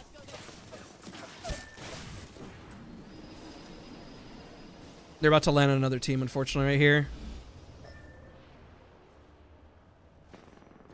Almost gonna unmute everyone. The biggest thing I stress, I agree with everyone in chat, is just patience. Patience is really hard to... Keep in mind, the round is gonna... Whether you fight early or not, the round is gonna last around 25 minutes, okay? When we do a spectating series, you ever notice a trend that the rounds always last the same amount of time? There's a reason for that. Okay, so they're securing their space. These are good fights. The reason why these are good fights is because they're still in zone technically here. They're still in zone. Technically, they could fight here. There's nothing wrong with happening here. These other teams rotating from zone. Remember how I said that the team that's holding landslide could have a lot of potential here? There was never a team holding landslide. There is a team holding this, however. It's a little chaotic because they're going to have to run potentially. A lot of chaos here. A lot of chaos. If they hold height, maybe. Good smokes for their teammates using utility. They're going to get absolutely run up on here. Now, there's two things this team can do from the GOAT squad. I like how people are naming themselves now. I know you guys are naming them yourselves already. As they're moving up, they got a team behind. You have to make a decision. This is hard to do with randoms. I get it. But you have to make a firm decision and move somewhere. It looks like the Banglers playing a pretty strong entry here, rotating back and forth. I know there's a lot of other picks and fightings happening, but we're going to stick on this team for educational purposes. They're making a hard decision to push this team. This other team is healing over here, and they're going for it. Now, they're going to run into this other team on the north. You might say this might be an overcommitment at this point if they're running this long and you're not catching up to them. You could argue that anywhere that they go is safe. That could be an argument, right? Is it better to play edge or zone? That's a fantastic question from the chat. The answer is both. The reason why, you need to fill out the lobby. If you notice that the teams are all aren't dying fast enough, edge or zone may not work because everyone's playing that. If you go to zone, you notice that everyone is there. Make a decision to go push a team outside of zone. If you see everyone's holding an area, let's say you saw like with their ping in there, team there, team there, team there, team there. Go fight a team outside of zone. Yeah, that means that there might be an isolated fight, and these guys may not be much of an issue, right? And they're really committing onto that. Oh, there we go. We got a mass chaos happening over here. This is a duo squad from earlier, so we didn't miss the person who got knocked. Fortunately, hit for 9. Might be able to secure that, but got eliminated. Unfortunately, they got run up on. They were duo squad. Maybe if they postured up in an area, it might have worked out a little bit better. This team is just trying to rotate, trying to get into zone, but a little harder. This is where the support class loses its power when you got a lot of teams into zone. And I get how everyone's looking for early KP, right? Because also a lot of guys tell you, oh, go for early KP. But if you hold the right spot after getting a sufficient amount of loot, you have less to worry about. But now this team has an uphill battle trying to get through this team and this team potentially, right? I do have a knock, though, so I'm surprised this team hasn't secured that knock. If I was them, I would definitely secure that knock if they could. Otherwise, you know, this person's crawling away. probably weren't able to see where they got it specifically. It's about to happen. So now everyone's rotating in. Do you see how now everyone's taking spots now? But where it could have been a little bit less chaotic if they, you know, had that positioning earlier. See a Mad Maggie. It's nice.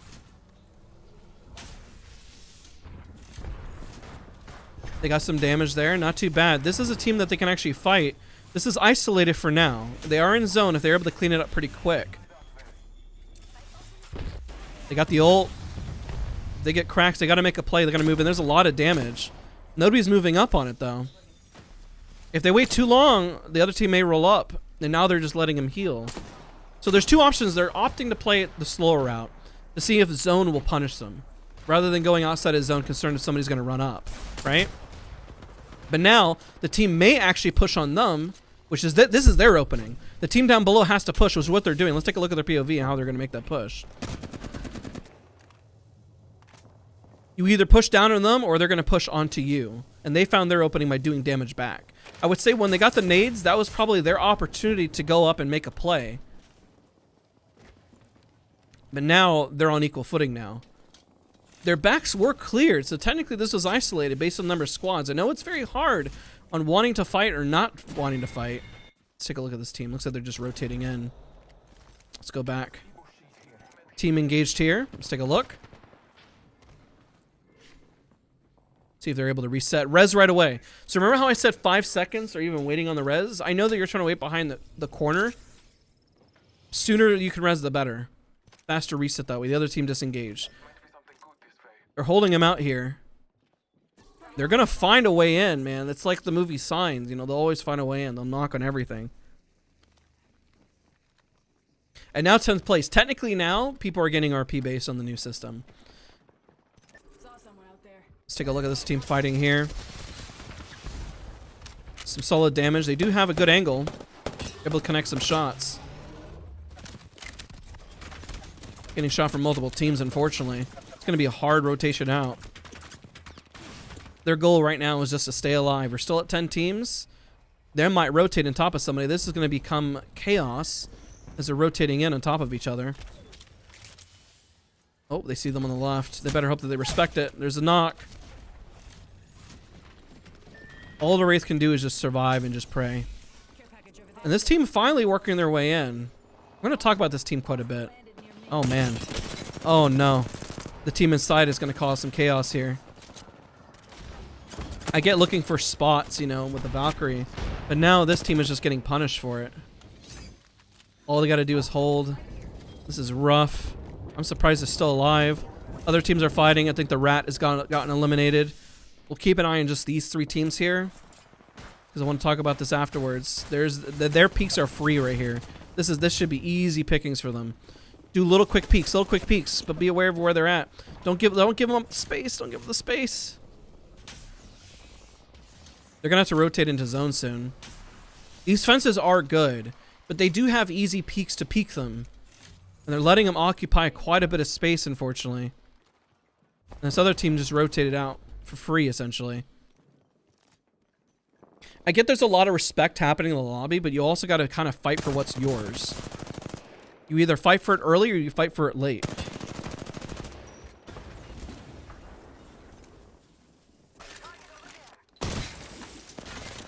So they're trying to breach here. They do have, looks like, knocks on both sides. Yep. Good fence. That was a really nice fence. Now they have to push out and secure it, and there it is. Wow, Ina, very nice play. Got to see that fence from the kill leader there. That was a fantastic fence. And now you got reset and you got zone here. Let's take a look at this team that's still holding over here. That fence, wow, that was impressive. That was game-winning fence right there. That was actually play of the game. They're getting shot in the back by the other team. They have to fight that team. You can't just run from the team. You got to occupy space. If you don't fight them now, you're going to be forced to fight them later. Like, where are they going to go? Okay, the Watson's down below. Watson's got to be up there with them. If they just fought this, Zone's going to close. This zone hurts. This zone hurts like no other. At least the Watson's occupying space, but I don't think this other team has time to... Oh, they did have time to res. Now they shove the Watson by herself down below. This team's fighting here. Top 5 situation.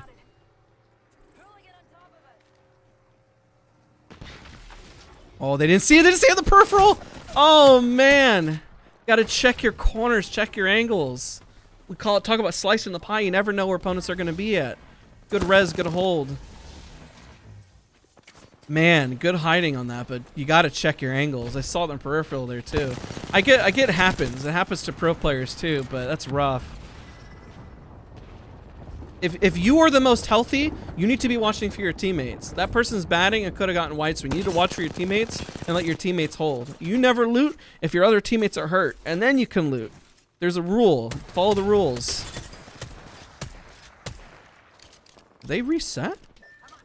No, they didn't. Okay.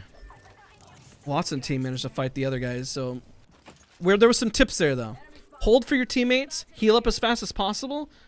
This person still hasn't used a med kit. You still haven't healed. It's been like 10 seconds. 10 seconds have passed and zone is closing. Ask your teammates for meds. Do you not have meds? What's going on here? Oh, they're going for it. They're going for it. They're trying. They're trying. Does nobody love this poor Loba? There's got to be a med kit somewhere. I'm gonna have to question that. Oh, maybe that was the issue. I'm surprised nobody has meds at the end here. I'm literally screaming for them. Pretty solid play. Oh, there's the angle there. This team has the ability to win. So we're gonna watch this team because I'm pretty confident that they're gonna win. Because these two teams are gonna run into each other. And they should have game-winning spot right here. As long as they do not overextend. If they overextend in the fight, they're gonna lose. Otherwise, they literally have game-winning spot. They should focus fire anybody down below who's in a bad cross. You don't necessarily have to shoot the Horizon up the queue. Shoot the Horizon when she's at the lowest peak of her arc because it's easier to hit. There's a cleanup right there. Don't get cracked. They're gonna win. They have to win. There's no way that they don't win, by the way. Wow, Enab really popped off this round. Holy. Good stuff. Wow. Impressive Watson, ladies and gentlemen. Impressive Watson. All right, we're going to bring everyone. Let's do a debrief. That was game 2, ladies and gentlemen. Game 2. All right, so let's bring everyone for the main chat. Let's see here 1 second. That other person never responded. Are they still in voice? Yeah, they are. Very strange. Hopefully they're okay. Okay. Now what we're going to do, I'm going to leave the lobby. Remember, we're leaving the lobby because I'm going to give you guys a separate...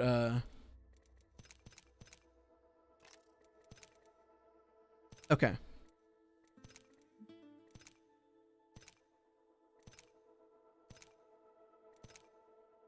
You guys are sending me friend requests. I got it. Okay. What we're going to do is we're going to bring... Everyone's already coming back in. You guys are awesome. We got to talk. There's so much to talk about here. You guys have no idea. Oh my gosh. There's so much to talk about here. I'm excited. Give me 1 second. I'll share my screen. Recording is over. So you guys are here. You guys can see it. See you guys all in chat. Good round. There's a lot of takeaways here, by the way, guys. A lot of takeaways. A lot to teach. Okay.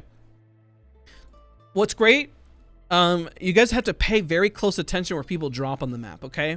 That's one of the first tips I'll provide. Make sure, you guys can all see my screen, right? Go ahead and just type in chat. Make sure you guys are here. Yep. Change your stream quality. Change my stream. Oh, there we go. In Discord. In Discord. In Discord. Okay. Yeah, 720/30. 1440 60 pixelates, really bad. Oh, okay, got it. Yeah. Are you guys all good now? Can you guys see? Is that better? Make sure in chat. It still pixelates. 720/30 is really the only one that doesn't. Oh, 720/30. Okay, we'll do that. Yeah. Okay, that's fine. Is Switch, is that better? Now it shouldn't pixelate while you're sharing it. I'm gonna drag workable. Okay. Well, the plus side is that when you guys are watching back, it's gonna be live on stream as well. But you guys are all here. You guys are all present. And type in. Okay. All right.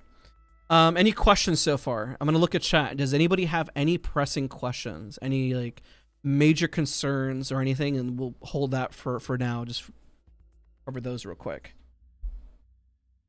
I have one. Type away. Anybody else? Go ahead and type a question in, especially if you're here, and then we'll kind of break it down. I almost forgot to change the stream one. What do we do when all of us can't decide what to do? You have to just go forth and make a decision. You have to be the one. We're going to talk about that because there's some moments where you have to leave your teammates behind if they do not listen, and be confident, because somebody has to take IGL. Okay, somebody has to do it. Let me give you the example, okay? And this is for everybody. People in YouTube chat, people who are taking the class. You ever hang out with a bunch of friends that nobody will make a decision? You're like, hey guys, what movie do you want to watch? I don't know. I don't know if I want to watch. Maybe watch a movie, yeah. And one person says, oh, I don't know. And say, well, I'll watch whatever you'll watch. Oh, I'll watch whatever you watch too. Yeah, that sounds good to me. And then no movie gets watched. You're sitting there for 30 minutes and nothing has happened, okay? That's literally what happens. Somebody has to make the decision, even if it's one person who says, I am going to watch Guardians of the Galaxies, and somebody will put in their input and say, I don't want to do that. Now you have communication and camaraderie. If somebody doesn't make a decision, best to try to make one best you can, whether it's liked or not. We got Lane on Skyhook with several teams around. What can we do besides fight? Because we know we have multiple third parties. We're going to talk about that at the start here. Look at this. Look. Your answer is already here by paying attention to the dropship. That's the very first part of what you're paying attention here. What's fascinating as we watch this, look where nobody landed. Your answer's already there. You have Countdown, you have Lava Fissure, you have Landslide, you have Mirage, you have Staging. You have so many POIs. Harvester. Nobody landed at all. If you look at the dropship and you notice that people aren't dropping, secure your spot. Land for what's yours. Land for what you want. If they land on you, have a fallback plan. But these are 1, 2, 3, 4, 5 POIs. 6 POIs that weren't even taken. It's crazy. It happened last game, but what do we do when we're stuck out of zone with no rotation legends or gatekeeping? You have to move. Everyone in the lobby moved 20 seconds slow because everyone was too afraid to rotate, or they were too concerned about loot. I get that a team may land on you. You guys are looking for a loot location. This happens in pubs. This happens in ranked. Everyone tries to do the same thing. So it was interesting. I gave you guys all the feedback to run to zone, and what happened? Nobody ran to zone. You're gonna see the fascinating result that I gave every single one of you the tip. I was joking live in stream that I was gonna unmute every single one of you, and that to my gosh, what? Huh? Sorry, just that was an interesting moment, right? We're gonna talk about this finisher right here in a different context, okay? But listen, so this whole area right here is look, Monument and Fragment. You guys took the outer skirts of the zone. It's absolutely bonkers. Fight for what's yours. Pay attention to the dropship. Go to different areas. And don't be afraid if fighting doesn't happen. If you notice that a lot of teams are nearby, go somewhere else and say, my game is going to be slower. Okay, when you guys watch the spectating series, all of you guys, okay? All of you guys watching the spectating series, one of the most fascinating things that you'll ever see is that the rounds last the same amount of time. Every spectating series is around 45 to 46, or about 45 to like 50 minutes, depending how much a talking between rounds or queue takes, right? That means that if you play later in the round, there's nothing wrong with it. Okay, there's nothing wrong with playing later in the round. You're going to play the same amount of exact time, unless you prefer to die early and then get back into queue and then sit there and do the same exact thing over and over again. Patience, ladies and gentlemen. Patience is key. Patience. Yes, YouTube stream, it's pretty much got no delay as well. Now let's talk about this, by the way. So why does Kerba, I know you're part of the Discord as well. If I miss any questions, DM to me privately. I'll make sure. Let's see here. Okay, I usually struggle a lot when people just push after we are holding a building. Any tips on how to hold a spot properly? Just tell them we're holding. That's it. And type in chat. Or if they're running by themselves, let them die. I don't know, and then use utility. You know what I mean? Okay, so real quick, let's break this down, what Mouse Bros did here. There's a few issues with this finisher, okay? I'm going to point out one, it was very sus what happened on that moment. That was pretty crazy. But the second moment was, Mouse Bros, you were already full health. You didn't need to do a finisher. You could have shot them with your Mastiff or G7. When you did this, you had a pretty much equal footing on a 2v2, but you got shot immediately after, right? That means that you weren't holding for your teammate, you weren't looking for information, you're doing a finisher, and therefore I hate to point it out, but you're losing it for your team. Also, you hesitated on the res here. This whole time, you could have gone for a res instead of going for a finisher. This amount of time could have gotten your teammate out. You went for the res after. Res happened. Look how much time passed. I'm going to go 5, 10, 15. 15 seconds. Res should have happened now, unless you're going for the res, but it looked like you're going for the finisher. And therefore, you lost this fight. Your teammate was holding. Your teammate also could have res too. Kina could have resed here, but they didn't either. Reses are a priority to reset unless you are looking for information and tell them you're going to res in a second. But that fight was over before it even happened. Once the finisher happened, the fight was over. I noticed the team was rotating into zone at this point because, you know, pay attention to where people land. That's very, very important when you're looking at the team to rotate. Because you know that if nobody was in monument, then you're pretty much good to go for that. So skip ahead. Also, I gave this tip earlier. There's a few things. This area is very, very hard to fight from. You have 2 outs. You can out here. The other team is always going to push you if you land over here, by the way. This spot is so hard unless you have the out. Now, if your team is fighting and holding, I also question why you hit the console. The reason why, remember how we said every second matters? If I heard that this console was being hit, that means that 2 of these people are holding and one of them isn't holding, right? You essentially have a 3v2. If one of your teammates got knocked, you're not there watching or holding for them. You're not fighting. So make sure your team is being collective in their decision making and what they want to do. If the team's plan is to rotate out, then you rotate out and they need to be on top of you. But the issue is that you didn't rotate out right away. You kind of go back and forth, back and forth. So the issue here is that you just leave them. You just leave and you keep pinging. You leave and you keep pinging. You leave and you keep pinging. And trust me, they will move at some point. But then you're kind of late on the rotation here. Granted, yeah, you have zone. But if you had zone, why not just move all the way in as well? That's also what I would point out.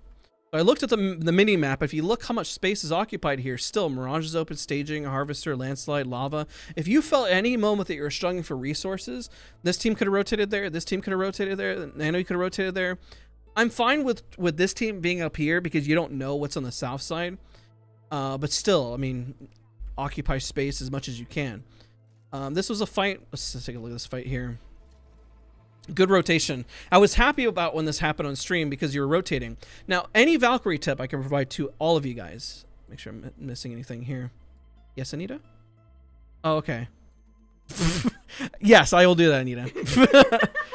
Is any Valkyrie tip, never go where you don't have information. You have information that you're safe here, but your information is late here. You're essentially pulling a TSM by landing late and not knowing where information is located, okay?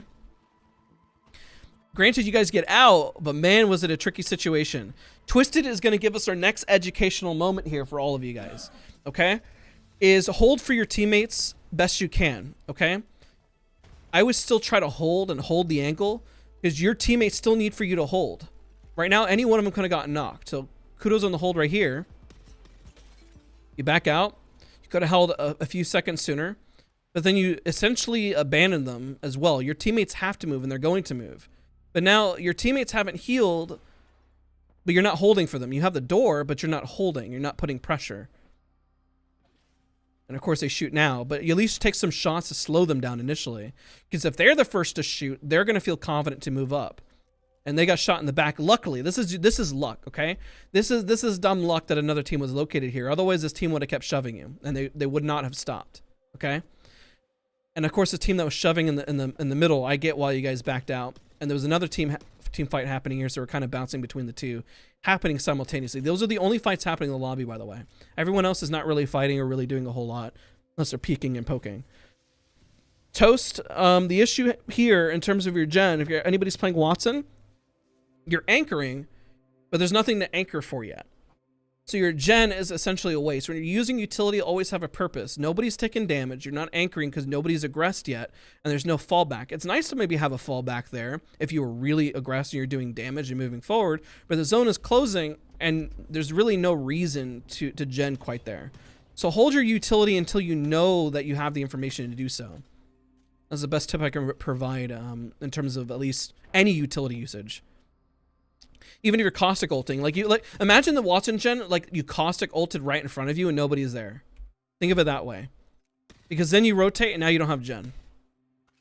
All right, so we'll skip ahead because nobody really fights here, and you're gonna notice how everyone clusters because all of you guys landed on different sides of the map. And keep in mind, this is done purposely. You guys are all in random teams, right? realize how much space is here. You guys do fill this up later, but when I say the lobby was like 20 seconds behind, you guys fill this out like 20 seconds later, and it's super late, and there's so much space that could be occupied. And I get that everyone wants KP, but if you notice, remember how we said the last round, I want you guys next round to see if you guys can all play for zone collectively, and you're going to run into a different problem, okay? If you look at the number of people, and you know that you haven't really went into zone and saw information yet, you got to go as far into zone of where you think it's going to end occupy space. I was saying this on stream. Landslide here is a great point. Countdown here. Somebody held here. It's not the best. This was a really fantastic spot in terms of choke. The north side isn't bad unless it's pulling. You know, you kind of have to work your way in. But this area becomes like the ideal spot. Landslide here is not a bad spot to hold when you're trying to gate some teams. Sometimes you get picked on by landslides, so you got to watch out for that. But you got to think ahead. Think like chess. 3 or 4 steps ahead of what's happening in the lobby, what's going on. If I saw the zone, I would be like, we got to get here. When I play with people, they know I'm already thinking, okay, where do I want to hold? Where do I want to run? What am I trying to avoid? But unfortunately, this is what happens in ranked. In ranked, I don't think people are as respectful because you guys are playing respectfully in the lobby, respectfully watching, that essentially the issue you're going to run into is that everyone would dogpile in the lobby would end up pretty much with like 7 squads remaining here because everyone just keeps pushing each other, right? This is where that mess is. The only solve for this, by the way, is having the foresight to know that this is just rough. This team that was rotating here, you might as well just keep going to zone. This team rotating on the south, you might as well go occupy as much space center zone as possible. Notice remember how we talk about a lot of positioning, whether you're console, MNK, or whatever it is, you guys are feeling it in the lobbies right now who are participating, so you guys are getting the best educational moment to understand it. You guys can tell that you guys just, how do you move in? What do you do? Just run in. Just find your angles, find your space, work your way into zone, look for information. You'll notice that most of my commentary isn't about necessarily the fight. The fights that are happening are just mass chaos. This is what happens in ranked. If you can isolate a team in a fight, you'll realize you can probably get the jump on opponents. Right now, there's nothing to decipher here. If you were in the team, you were like, how many teams are here? I don't know. There must be like at least 10, probably, honestly. If you have that information, just get out, leave. One team actually did leave here once they got 1 kill and rotated, but it was a little late. Don't get too excited about it. Rotate around it. Try to get in the information. If you are fighting something you don't have information, what if there's 16 teams in front of you? What if you can get past the 16 teams and move around? Think ahead. Think positioning. Think of where you can move. And this is where I'm commentating in shock of how much space is not occupied. And keep in mind, this does happen also in ALGS sometimes, where a lot of people won't occupy the space because they're trying to get their early KP and everything. But you'll notice the teams that do well is that they'll go to zone and everything. And in this moment, I was saying on stream, if you have zone and you're not having the armors, then craft it up. And if you notice a team has bad armors and you're taking shots, you could move up on it. Otherwise, if you're outside of zone, what should you do? Run to zone. If you have no intention to fight and push onto something outside of zone, then you move to zone. By the way, the same issue here. You guys were holding this. These aren't bad shots. This isn't a bad fight, but it becomes a bad fight because you know in 17 seconds you got to move. Kind of out in the open here trying to go for a 1v1. And anything can really happen, especially when you see them spraying. Identify the weapon that you're facing off against as well, okay?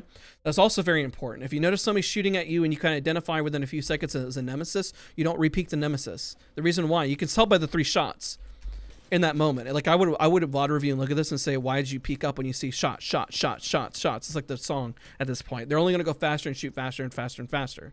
That becomes a thing, the difference between a casual player and a pro player will be able to make the distinction of. Otherwise, that fight pretty much gets lost at that moment. The team rotates behind. They do get a knock. They rotate out. Fine, fair. You land on another team. You rotate late. And now you're running into another choke point. There's always these choke points that happen. This map is one of the best ones to get out of choke points. Imagine if this was KC. My God, all of you guys will be screaming at the top of your lungs of how awful it is and why everyone's dying. So why is everyone dying? Is because players aren't moving to zone fast enough. The current rank system is really stupid. I'm gonna be honest with you guys in terms of the top 10. If you just went to zone, I promise you everything's gonna be fine. You guys will get points. But most people don't. That's the weird part. That's why we're having this issue with ranked. In my own personal opinion, I can give is the issue that you run into is that if people played it properly, the rank system would make a little bit more sense. I do agree on the upper echelon of like Diamond Plus, there needs to be some adjustments, but people have to adjust and play differently so this essentially works. Otherwise, you know, everyone pretty much gets eliminated early from the lobby. Also, if you're chasing too hard and nothing happens from it, go to zone. So this is an overextension from this team. Brute, Nano, I get one person's moving up on it, but if this team just doesn't want to play ball, they don't want to play ball. I do this too. I overextend and chase because it's like, man, they're running from us. They're still running from us. My God, they're still running from us. It's like they're clearly not. They don't want to fight. They don't want to mess with you unless they make a mistake. They could turn on you at any moment, and you could get thirded from the back because somebody sees you from a distance. So go to the rotation. Could have happened around 10 seconds sooner. Duo squad gets eliminated here. I'm going to bring everyone up into one channel, and it may be mass chaos, and I want everyone to put their input on why they didn't go to zone and what the thought process was. Also, this team, another tip right here, if you do the damage, this happened twice. When you did the damage on the nade here, because there's not a team nearby, you guys could have won this fight, but nobody moved up on it. If nobody moves up on it, this nade right here, ready? You got some good damage, good spread across the board. They're batting, they're healing. Nobody moves up on it. The reason why they're able to move up on you is because they did damage and they occupy space, okay? You had the good peaks on them on the other side in just a moment. Let's see here. Where's that? Right here. You have the good peaks on the wall on them, and there's a fight, but you also are very timid. You got to occupy space. You got to do something. Otherwise, what happens is you get gated out, okay? And in a moment, I'm going to drag everyone down below, and you guys can all say hi, and it'll be in mass chaos. But I'm going to try it. I want you guys to be very patient. We're going to go dogpile into one of the servers, and Mari's going to hate me for it, but we're going to try it, okay? Yeah. He's like, yeah. I will refrain commentary. Yep. Okay, so this, by the way, a fantastic Watson Vince. I just want to pin that out. Ina, you were popping off in this lobby. Kudos to you for pushing when you needed to secure the knocks, and you did it. Most people would be scared to push. Kudos to you for pushing. Notice how all the kills happened for you at the end of the round. Ina ended up with 10 kills at the end of this. The reason why? Waited patiently for the lobby to all make their mistakes. So good plays on that part. Everyone just pretty much played into your hand. Watson, NBA Wrath, you jumped and left your squad. Don't be afraid to fight. You guys got to fight. This team is going to sandwich you. If you don't fight them, they're going to fight you at some point. It's inevitable. It's like Thanos. You can't escape the inevitable. It's just going to happen. Okay. Now this team down below, I don't know if Lobo just wasn't able to find any heals. I feel for you if you had no heals. That really sucks. You guys got knocks. Watch your crosses and your angles. This is why you watch angles. I know it's hard to do in the moment. Slow it down if you need to. Don't feel like you have to rush. Cover your angles and look for information. If you don't have information, you got to find it. Let's see here. And then, yeah, I mean, at that point, Ina's team was set up to win, which is why they won. What I'm going to do, I'm going to drag everyone into one voice channel, and then I'm going to ask you guys all the question of why. I want you guys to all explain to everyone. Can we all go to tech support? That should work. Yeah. If not, we can go to team 1. All right, let's go to tech support.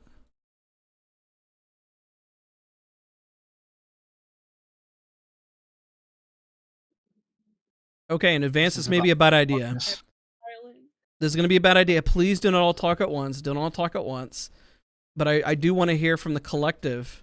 Now that you see the way the lobbies play out, I guarantee this is how your ranked lobbies are playing out too.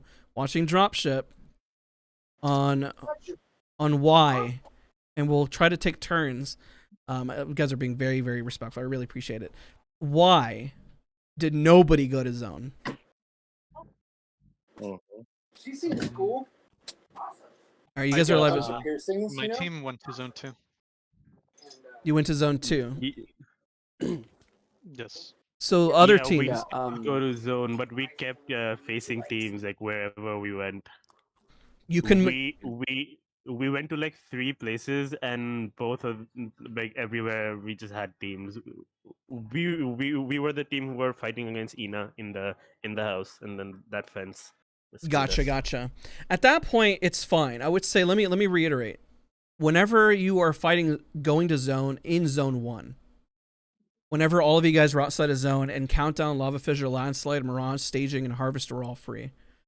There's a lot of teams nearby there's never the excuse you can't get past them, because teams will not just constantly keep chasing, and maybe they will, I don't know, into an empty area, right?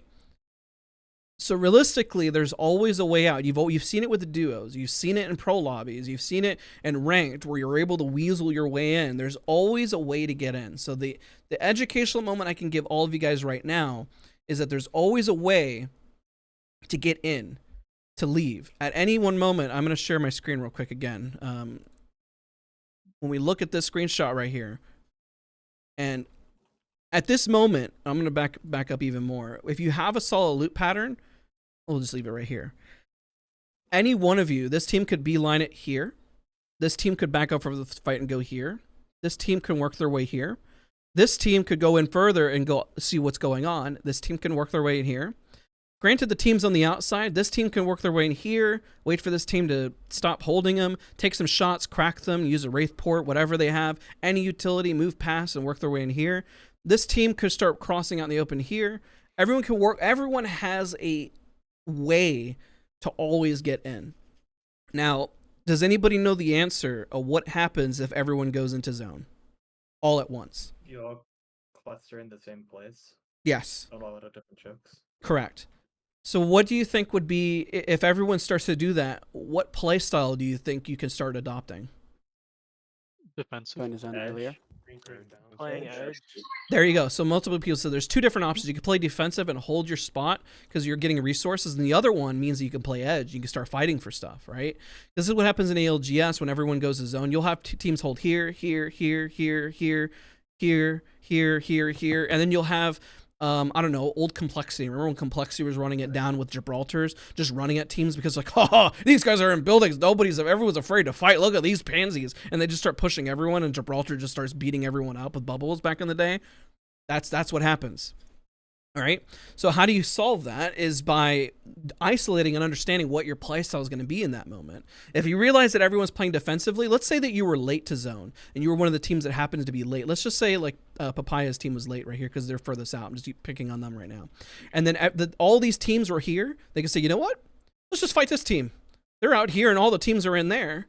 Right? Then you can start playing a lot more aggro. But until you have information, you can't play aggro. If you're playing aggro without information, you say, well, this might be isolated. Saying might isn't the same as saying, I want to fight this. If you notice 19 squads, if we close this, I'm going to keep moving forward. If we notice still nearly 10 minutes into the match, there is 19 squads still remaining, you know without a shadow of a doubt that this is going to be a really, really difficult lobby, and that either everyone's playing edge or everyone's already in zone. If you hear 5 teams potentially fighting here, you know that there's 5 areas that are free, so then you can fight. And you just have to work your way around, because the beauty is that, like, remember, the new rank system is so easy. Just go to zone and get top 10, right? Even with the old rank system, go to zone and gate them and play like every pro team that they can get free KP. Ina was doing that because they were there so early. And remember how I said that top zone spot is so effective? It's game winning at that point. We've seen it in ALGS. Let me find the moment. I apologize. There it is. This spot is game winning spot if you can secure it, because you have height. These teams run into each other out in the open field, and you have visibility in pretty much everybody, and you have a rock to play from. If they shoved you guys and got over zealous, they would have lost. But even at the end, that's why they had 10 kills in lobby. Go ahead. Oh, sorry. So my team and I were on the north part of it, where I guess Taylor or Tay is around there. Sorry. Yeah. Oh, sorry, that spot. Yeah, I got you. And so I tried to predict where zone might have ended, and I thought it was gonna be in like around where Filthy is at, in the building behind them. Yeah. It wasn't. And it was on the left side, so I told my teammate, let's go over there. And so we tried to push them, and we almost won that fight, but they were just better. So yeah, they just won, and they took the god spot. Yeah, the only thing you can do once they have this is hope to God that this team is going to pick on them. If you know in the lobby there's a certain number of people, like you're a duo at this point, so you're going to have to play to your strength, hoping another team fights, right? The only thing you can do is secure space, and if you get significant damage, then sure, move up on it. But until then, you're going to have to just hold and pray that somebody else is able to do something for you, right? Just like the rat Gabe in here is waiting for something to take place, right? He's waiting for a moment that either you guys will push or something will happen. Because if you guys fight, this team technically has a free moment to look at you guys. These are I wiped our team. So like we actually taking did positive push. space. yeah, and that's the downside. But- Keep in mind, you can play everything right, and you know you've ever heard pros say it as well. They say, "I can't believe those teams didn't fight. Why aren't they fighting each other? How come they're not shooting each other?" You can make the best play possible and imaginable, and sometimes when it comes to the end zones, you're just playing with RNG at that point. What that means, random number generation. You're like, this team could have just randomly pushed over here, and they said, why did they push us? What was the thought process behind that? You know what I mean? You assume that everyone at a high level is making the same decisions, but assume everyone in the lobby is going to play really stupid. That's always the best suggestion. Usually the best IGLs are the ones that aren't the most intelligent, because people don't follow the most intelligent plays. They follow the plays like, we can mop this up real quick, or we can do, you know, like, they try to go what's in front of them, but sometimes doing the illogical path or doing what we against the grain is sometimes probably the better option. Because now that I've given you guys all the tip to go to zone, next round, if you guys all go to zone, you're going to run into a different set of problems, right? Feel at the lobby. Try to guess the intelligence of their players based on the way they position, the way they shoot.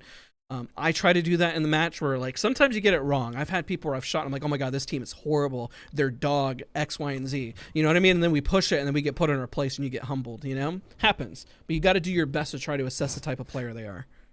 And if you get it wrong, just put it in your mental bank and think, man, I'm never gonna push on that again. That just sucks. So this time I'm gonna go in a different angle. Right? Ask a question here. Yeah. If I. Yeah, of course. So when you were pulling up the map right there, that green team that you were saying, yeah, if these guys push in, they have room, whatever. We were that green team. Do you believe that it is the right key to push that or not? Because we did end up doing so. Should have we? Really? If you can identify the team on the other side as a duo and you can clean it up really quickly, then sure, it would have worked out in your favor. This is a hard team to push. And I'm only showcasing it now because we're the zone, because they're in a better spot. So sometimes you see pro teams make the decision and say, you know what, screw it, go for fourth. You know why? Because this is an impossible push to make, and they have game-winning spot. And granted, you want that spot, but you don't have it. So what can you do? You can try to secure these guys who are more out of place, and you know that you're fighting for third. I've said it many times. I'm like, we're not going to win this. Go for second. And then you shove the other guys. You know what I mean? Because you know zone. Let's say, for example, the zone is pulling here. Of course, them fighting makes sense because at that point, you're going for second. You are not going to cross out in the open and beat them. You're not going to cross out in the open and beat them. It's just not going to happen. You're too close in proximity here. You need for them to make a mistake, and if you get a crack, just full send it and fight for second. By the way, somebody's microphone in the background is typing away. Who's typing? Let's see here. White as Cobra. If you type again, I'm gonna do something to you. Talk about. I'm on mute. Yeah, and don't do finishers, bro. Like, you threw your team's game, man. I don't know what you're doing. I didn't mean to. I swear. Okay, I believe you. Question. Yeah. What? I just want to know where the teams were. I think it was round. Merrick, please mute. Yep. It was when we were like. How am I? In the countdown. I said I unmuted you, so please do it yourself. Yeah. Mute if you're typing in the background. Sorry. Ask your question again. Okay, so I think it was round 4, like when it closed, and everyone had to come from Skyhook into countdown. Yep. I want to know where those teams were placed because we rotated in along that left wall, like hugging into countdown, and we pushed up to that first big like square pole. Okay. And JRK's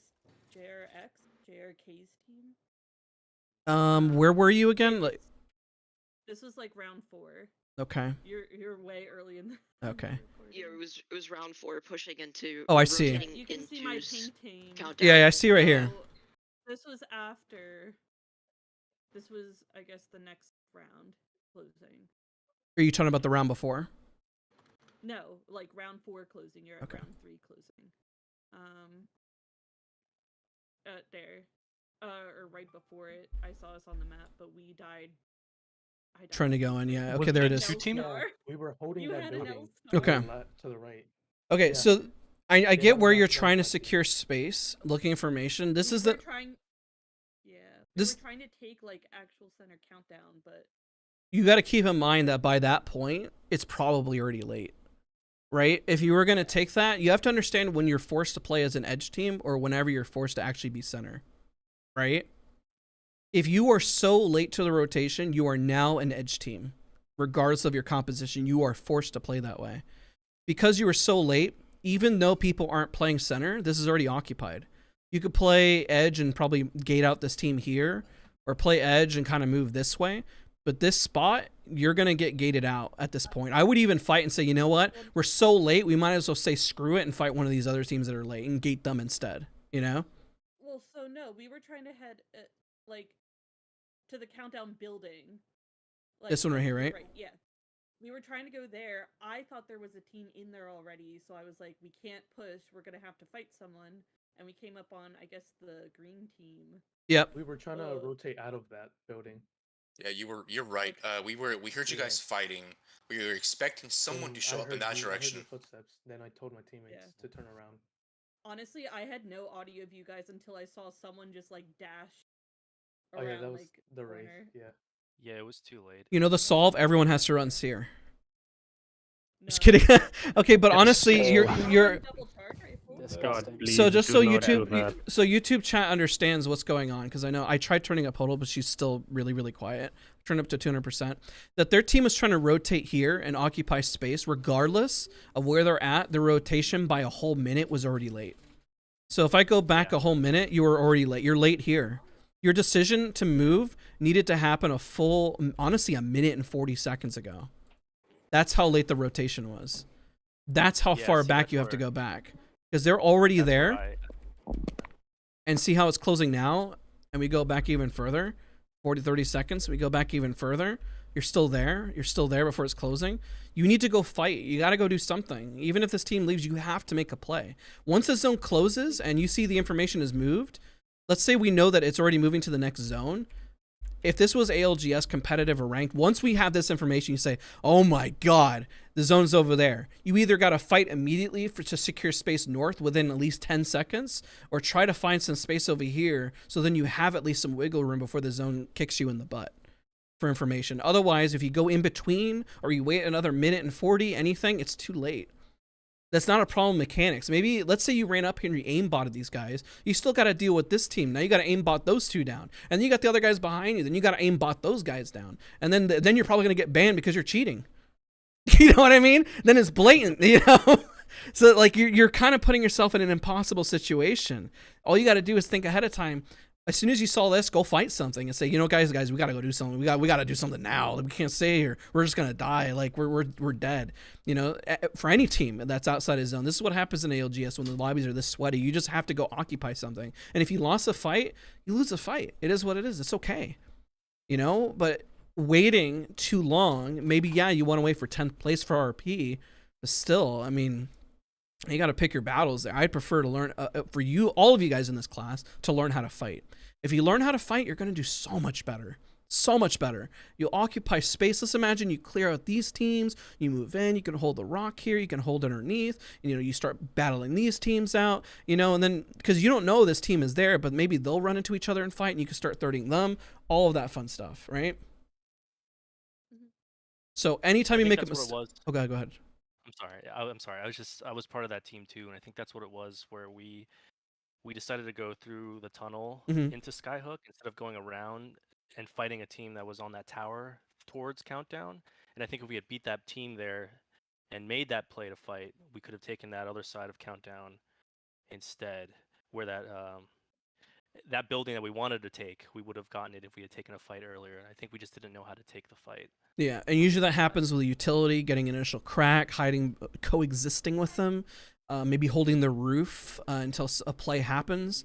Unfortunately, if you hold the roof, then you might get shot at from a distance. But I mean, that's why that building is so strong. You know what I mean? It's a really good building. There are certain points in the map that are just, once you have them and you hold, realistically, if you wait for the team up north just to start shooting, I mean, you're just, that's GG's, you know what I mean? You'll know when to occupy space and when to let the other team get screwed over, you know? So play that to the best of your ability. Now, if this was pubs, same thing. I mean, sometimes teams all eliminate each other and then you just rotate. Even if this was pubs, I would say this is really late. It's better just to kind of go around and just kind of like, I guess for lack of a better word, just kind of showcase your space, strut a little bit. Because if anybody's holding out in pubs or holding out in ranked, I pretty much deem them scared. Don't be scared. Now that I've given you guys all the tips, you guys all gonna run at each other and become psychopaths. But find the balance, right? Find the balance. There's always a balancing act. Okay, so we're not low on time. This is fantastic. Now go back to your spots, and yeah, we'll kind of break down from there. And I'll put a new code in. So give me a minute. I'm gonna go back to after round debrief. So hop back in. I appreciate all of you guys, and we'll go further. Well, I know I had everybody hop in here, so I apologize, but I'll post the code. I'm gonna post the code. That's what I'm supposed to do. I'm sorry. Give me a minute. I'm doing it live. Struggling, huh? Yeah. Okay. What he meant to say was go to your Game 3 team channel. Yes. Thank you. I apologize. My brain. Look at the nice little sheet in the code channel and join your team. Yes. I'm gonna post that code in a second. Give me like 10 seconds, and then we'll do the last round. Really curious how this is gonna pan out. To be honest, this is gonna be awesome. Hopefully, people can adapt on the fly. Yeah, I know it's hard. I mean, they're also assigning another random squad, so that's the joy of it. Yeah. That's what we're learning, you know. Dude, random tourneys are the most fun, honestly. Okay.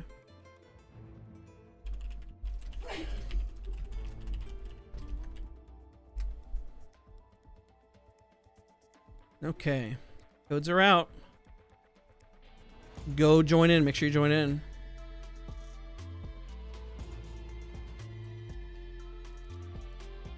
All right, that was great.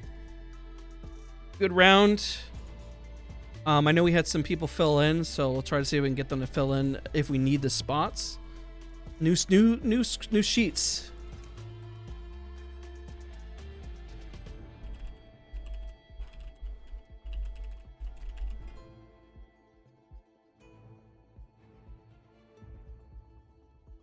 All right, we'll post that.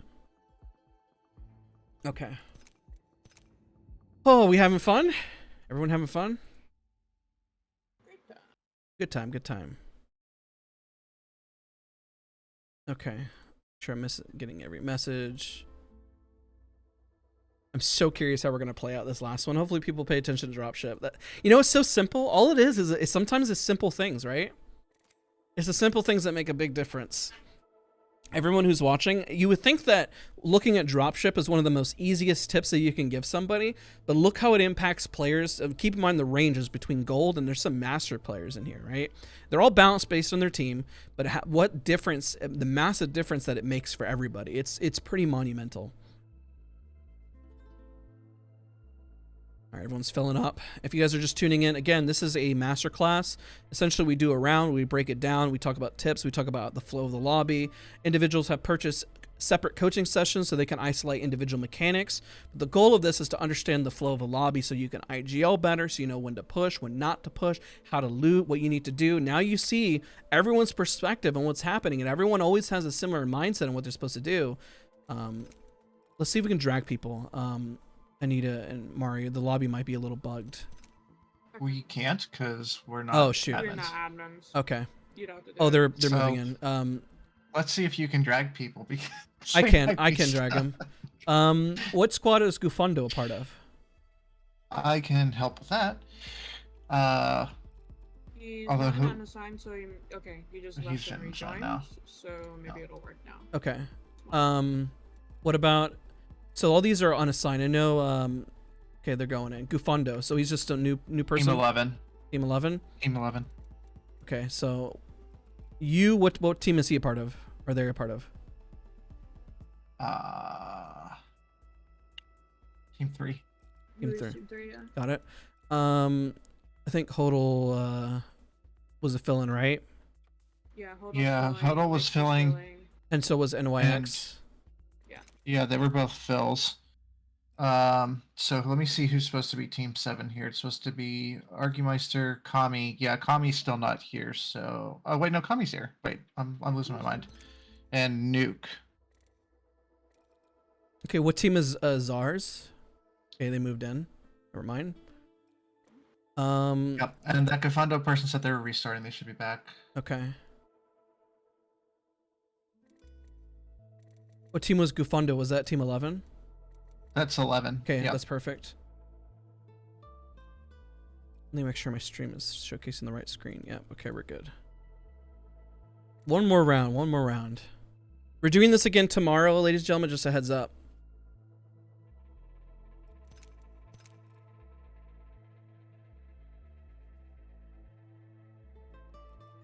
I'll drag. Okay, they already moved. Okay, perfect. So we're missing 3 people. Team 2, so we have teams- Tafus and Little Piku. Yeah, And 7 is missing Argymeister. Okay. What about Team 18? Let's see, it's supposed to be Ish, Fairy, and Case of Sense, so Ish. We're missing Ish. And what about Team 2? And Wiley's supposed to be on Team 1, but Hodl's in that slot right now. Okay, I'm gonna drag Hodl here, and I'll do this. And Team 2 is J Brock, Let Me Out, and Little Pick. Okay, hold on. I gotta drag these around. There we go. There we go. Yeah, I think some people are stuck. Yeah. And then who was Let Me Out? What team? Let Me Out is Team 2. Wiley is team 1. Oh shoot, I'm sorry. Yeah, Nyx was in someone's spot, and now I Okay. think Hodl might be? Yeah, and then who was Team 1, right? Okay, and then Nyx can join here, and then we can do that. Yeah. Yeah. I think we're good. Check. I think we're good now. Let's go. Alright. Anybody missing? I think we're good.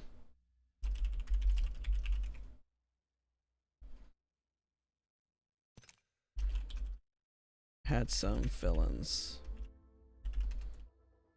Last round. Everyone call your drops in 20 seconds. Yeah. All right, I think we're good to go, right? I think we're good. Yeah, I'm not seeing anything in any of the Discord chats. I don't know if anyone's saying anything in... I think we're good. I think we're set. Well, let's just last round. Let's record and let's get some good stuff. Yeah. Thank you guys. Good stuff. Again, if you're just tuning in, this is a masterclass for individuals participating, learning how to push, when to push. We're breaking it down post-mortem style after every single round.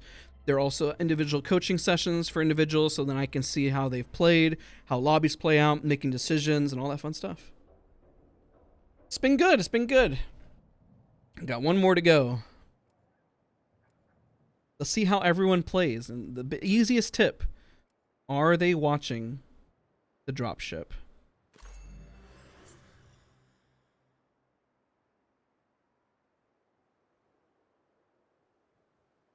Okay. Just making sure all's well. More tips, more improvement. Hopefully everyone who's watching is learning as well. That's the overall goal. That this is educational. I feel like everyone is learning. Hey, long time no see. I'm sorry about YouTube chat. I know it's been very hard to keep up with YouTube chat and everything, and it's a balancing act, right? I'm trying to pay attention to the action, control it. We're a pretty small staff, I have to say, of peeps, but so far, hopefully the feedback is good. It's not going to be perfect. We're not, like I said, I'm not the biggest staff, but we're trying. Thank you, Urban. I appreciate it. I know I forgot about some commands too. All right, they're watching the drop ship. They're paying attention. Notice how this first team is looking at where individuals are landing. If they notice nobody's landing there, maybe they'll drop there.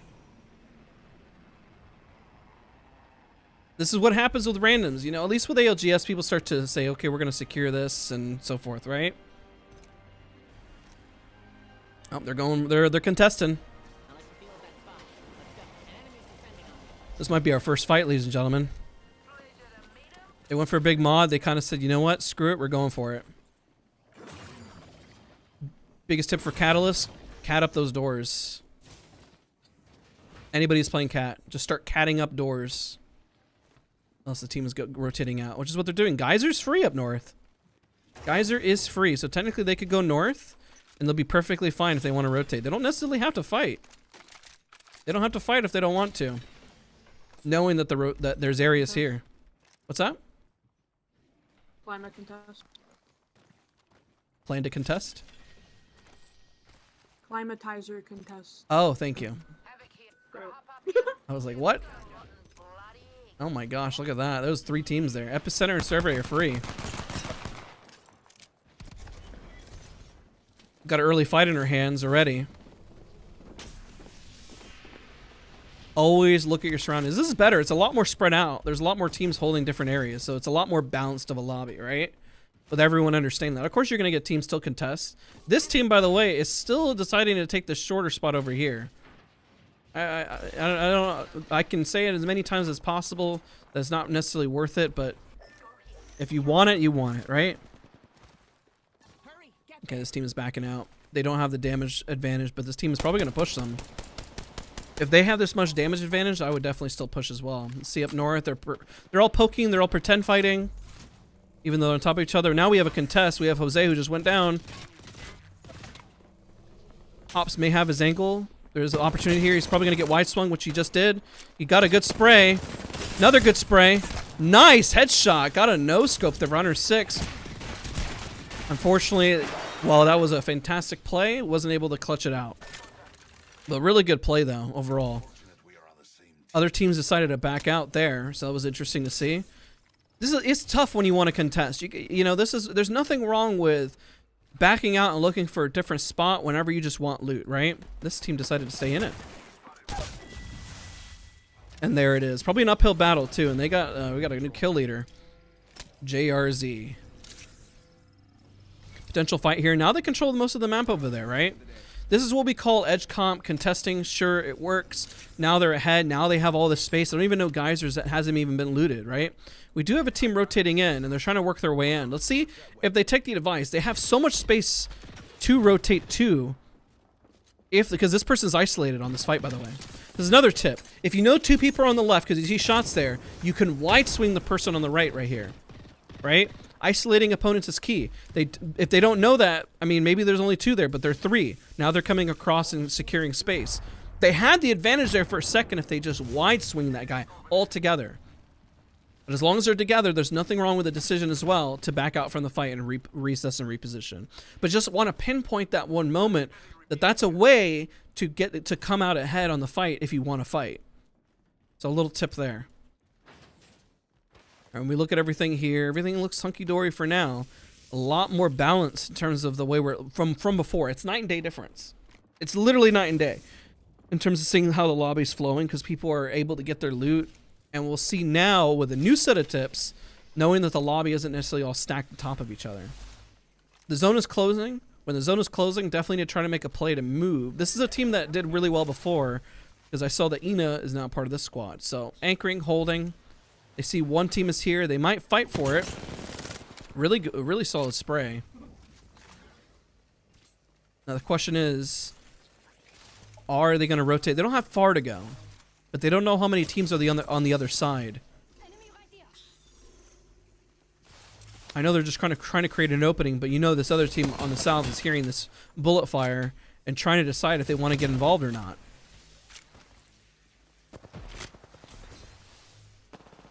Sometimes if a fight takes too long, best thing to do is just leave. It's hard to do. It's hard to know when to leave. Sometimes the timing is like, if this takes more than another 10 seconds, we leave, right? And being the first one to always make the decision is really hard to do as a squad. So it looks like they have decided to rotate. If they move that way, they're essentially chasing them in. So maybe they should take this pathway in. This other team is leaving, moving forward more into zone. We're now having a bit of a pinch happen here as they fly in. They might actually fly on top of the team. Oh, is he going to be able to get on top? Nice. They managed to secure that space, so now they're coexisting. They have, honestly, they could sit here the rest of the game and be fine at this point. They don't even have to move. They're in zone. There's no reason to go anywhere else. That is the fun and downside of playing zone. I know whenever I play with teammates, it's not fun playing the zone, but this is literally game-winning spot. Where are you going to go? Where are you going to leave? But why? Why would you leave once you have this? You know, if you have it, you have it. Sometimes it's just the way the cookie crumbles, right? Now we just got to figure out, you see where the zone is. They know that it's going to end there. They have that information. They're playing it. Their placement now is going to be much better because of this. I'll see if there's any fights happening. Landslide could gate here. This is a potential fight. See what they're gonna do. This is a moment to put down the gen to anchor. They can put down the gen here if they want to, right behind the car. There it is. Wow, nice, perfect. Now you can hold for your teammates. You reset. See if they decide to keep pushing. They don't, and now you have your space. So it's not the end of the world, but of course the zone is gonna pull more towards the south. I guarantee the feedback from everyone is that the lobby's playing. Everyone has more breathing room right now. There's a lot more breathing room across the board because everyone is deciding to play. They play their POI. They can rotate. They have more options. They're going for a long rotation around. Not a bad idea. Again, sometimes I would recommend fighting for some space. You don't always. I mean, you got a lot of mobility here, which is also really strong. Look how much they're able to traverse. Just a few seconds. They'll end up running to this team, but they're also moving. This team is starting to fight for end zone over here. I don't think that's free, but yeah, there you go. They got the buildings. Looks like they're chilling. Not too bad. This is going to probably be the most competitive looking match that I think we've had for the day as well. I think definitely. Are 45-second intervals a good rule of thumb when leave without action? Definitely. Sometimes with the higher tier of the lobby, when you're playing pred lobbies, you only have about 10 seconds. Not even that. Maybe 5. Because another team's going to roll up. We do have a team that's gating out here. They're looking for that. They got that knock, and one of them is rotating on the north side. Kind of flew into a rough rotation there. The downside of playing zone. So let's take a look at this fight. This seems like one of the real fights, unless they back out from it. They got Bangle. They have to wait for utility. You can't push a C-roll. They make their decision to rotate out. It's smart. It's hard to push the C-roll. There's not much you can do because they're going to see every movement that you got unless you can shoot at the C-roll. And if you can't, I mean, there's not much that can happen from there.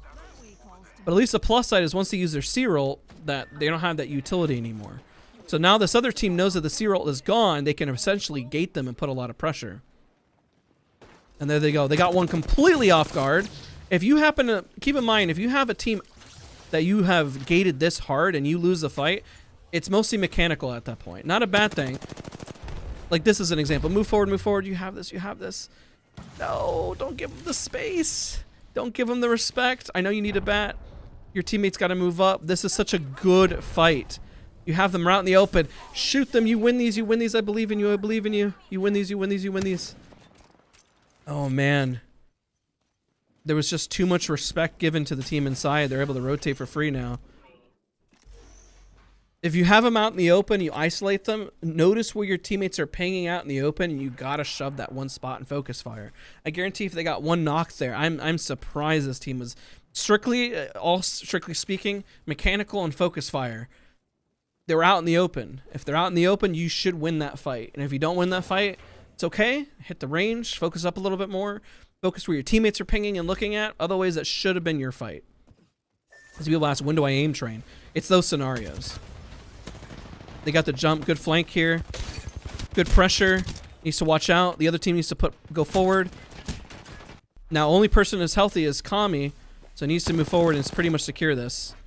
Can't stop pushing. Don't let him breathe. Other team located. Back out.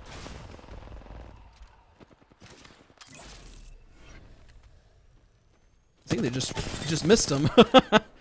That's all right. Now they got to get healthy. Get healthy. Get healthy. Don't overextend. You overextend, you got... Ooh, wow, that was close. Ooh. Man, there's another team located nearby. That was scary.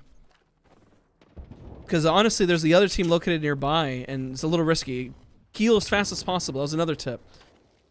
Everyone is... 2 people are flush right now, and it's been like 5 seconds. Keep counting. It's been... Heal up. There we go. One of them... I swear, it's been almost 10. Okay, I would say let's just round 15 seconds before a medkit went out. At any one point, this team could have rolled up and actually just rolled them because they're all low. You don't want that to happen, okay? That's the best tip I can provide. Reset, prioritize your healing, and let your teammates hold for you that are healthy. Kami was healthy, so let him hold, you know, at that point. All the teams are rotating. Notice how all of them are rotating and getting better spots compared to last game. There's none of these horrible clusters. They now have a lot more comfort and are able to gate and hold teams behind them. So it's playing out a lot better, and I guarantee you the feedback at the very end when we thank everyone for watching and everything, I guarantee you this is all going to play out a lot easier and better. Now, they have a team located behind them. They can isolate this team and shoot them in the back, which is what they got to do. They got to focus fire the back. And I know it's tough, and this is a sandwich that happens, but you need to kill the team in the back as fast as possible. The other team should push in. But this is the fight that you would say is inevitable that you have to take. Good bamboozles for the foozles. Let's see if he can get the knock. Gets the knock. Needs to heal. Don't engage. Don't engage. Don't engage. Let your teammates do it. You're out of zone. You're out of zone. Don't engage. Don't engage. You might get knocked to zone. Don't let it happen. Very risky. I can't believe they clutched that out. The other team could have pushed in because they know that they're fighting below, but they give them the respect that they deserve. Very scary to overextend. Let your teammates do the work. Don't get too greedy. You could have died a zone. That's the biggest tip. Just because you have the opportunity to push and yeah, you can clean it up. What if that person turned and shot you and you went down? Now it's a riskier fight. Somebody might have heard in the tunnel above and might have pushed you instead. This is a coexist that could happen here. Notice this team is now, I think they're trying to figure out where they're located and they don't know if it happened behind them or underneath them. They're trying to get the information. That's the goal. Looking for information. Now, they have a hound, so the hound should be able to scan and say, okay, well, maybe they did and they just picked something up. This could be a good gate. This could be a good gate right here. I know they're fighting on north. Let's take. Oh, actually, let's just look at the gate. Let's look at the gate. Full narrative right here, right? What happens when you're in this scenario? The other team needed to reset faster. Remember how I said this team? Oh, they're going outside of zone. Zone 4? They might die. Unless they have a Valkyrie. They don't have a Valk. That's a risky play because now they might play up top. They're probably looking and say, why are they doing that? There they go. There's the gate. Brighthammer, they're separated. If they know that the person's by themselves, they could technically shove them. That's really scary. That was a scary rotation. Let's take a look up the north here. This fight was breaking out as they move forward in. You know, I bet you now is the moment to be proud of everyone. This is playing more. Now it looks like we're looking at more ALGS players fighting for space. I could say this looks more like an ALGS lobby. You know, at least first round where people are playing zone and people are playing outside of zone. Because everyone's playing space and they're occupying space. Granted, you see how they're coexisting? Waiting for the moment to see if they can breach or not. And what do? They rotate. Respectable. Now they can take this building. Very, very solid. Everyone across the board, it's only been a couple of hours of feedback and tips, but everyone is already playing better. Now, keep in mind that everyone's getting the same tips, but it's fascinating to see how everyone's occupying space, moving around. It's really, really interesting to see. This team, remember how we said this team was free? They're free. They're free to do whatever they want in the center because they had zone. Now, I think this is going to pull more towards the south. Let's take a look here. 14 squads remaining. They have zone. They have space. Now, keep in mind, the biggest tip I'm also going to provide everybody when they're watching this as well is make sure that you understand when a zone, like a lobby is getting eliminated much faster, that you can isolate other fights, right? I think they're engaged on each other. They're completely unaware that another team is located here, but these teams are fighting. There's a lot of respect happening. Let's take a look at the team that's fighting. There we go. Solid spray. See if they can get an angle. They push in. 97 damage. Already popped the ult. Let's take a look up from the POV from the teammates. Trying to get a spray. I'm surprised they're not getting shot in the back. They're trying to hold it together. Caustic definitely gets a heal off. And there is a Caustic ult. There's a lot of pressure from both teams right here. Nobody's really getting knocks per se, but just coexisting essentially. They at least try to make a play. Another team is deciding to show up now because they know the zone is occupied here. Pulling a TSM, flying in. If anybody from TSM ever watches it, I'm just joking. I swear. But I mean, now, they're trying to coexist. Everyone just has to get into zone and just try to find that space. And there's another Valk team trying to find space. They were short, all line in the lava. That's a nightmare. That sucks. But now they're recovering from it. A lot of teams are all going to fight at once. This is what happens in ALGS, where everyone just starts to fight at once. This zone is probably one of the hardest right before because there's a lot of teams alive and a lot of pressure. So respect to everyone everyone's been listening to the feedback. This is where it starts to get tricky on what fights you take and what can you do and what can't you do. This is where those support legends aren't as beneficial because pretty much everyone can, there's nobody that can get res in these type of zones. They pushed in. Let's take a look at the damage here. The only thing you do is reset and then pray. Hopefully your teammates can crawl back to you. Maybe you can clutch it out. Good damage. Playing it safe. Flush. Can he clutch it? unfortunately gets pushed, and there's the play. Are you shooting your teammate? That's frightening. Secure what you can and secure your spot. The other team is in shambles. Let's try to see if we can take a look at their POV. I don't think they know that. It's hard to push out when you don't have the information. You did see a knock. Try to see, you hear the res. Got to push out in the res. Got to push out in the res. Got to push out in the res. There it is. Nice, nice, nice. One of them is. Nice. Good job here. This is fantastic. The other team may start pushing with you because they hear the action. Got to clean it up fast and reset. Lifeline's going for the reses. And there it is. A poke with a staff. Armor swap. Very nice. Get back inside. Reset. You have zone. The last person, they probably won't be able to push in. They're going to probably have to be forced to coexist. But solid plays overall. One team looks like they're outside of zone as a duo squad.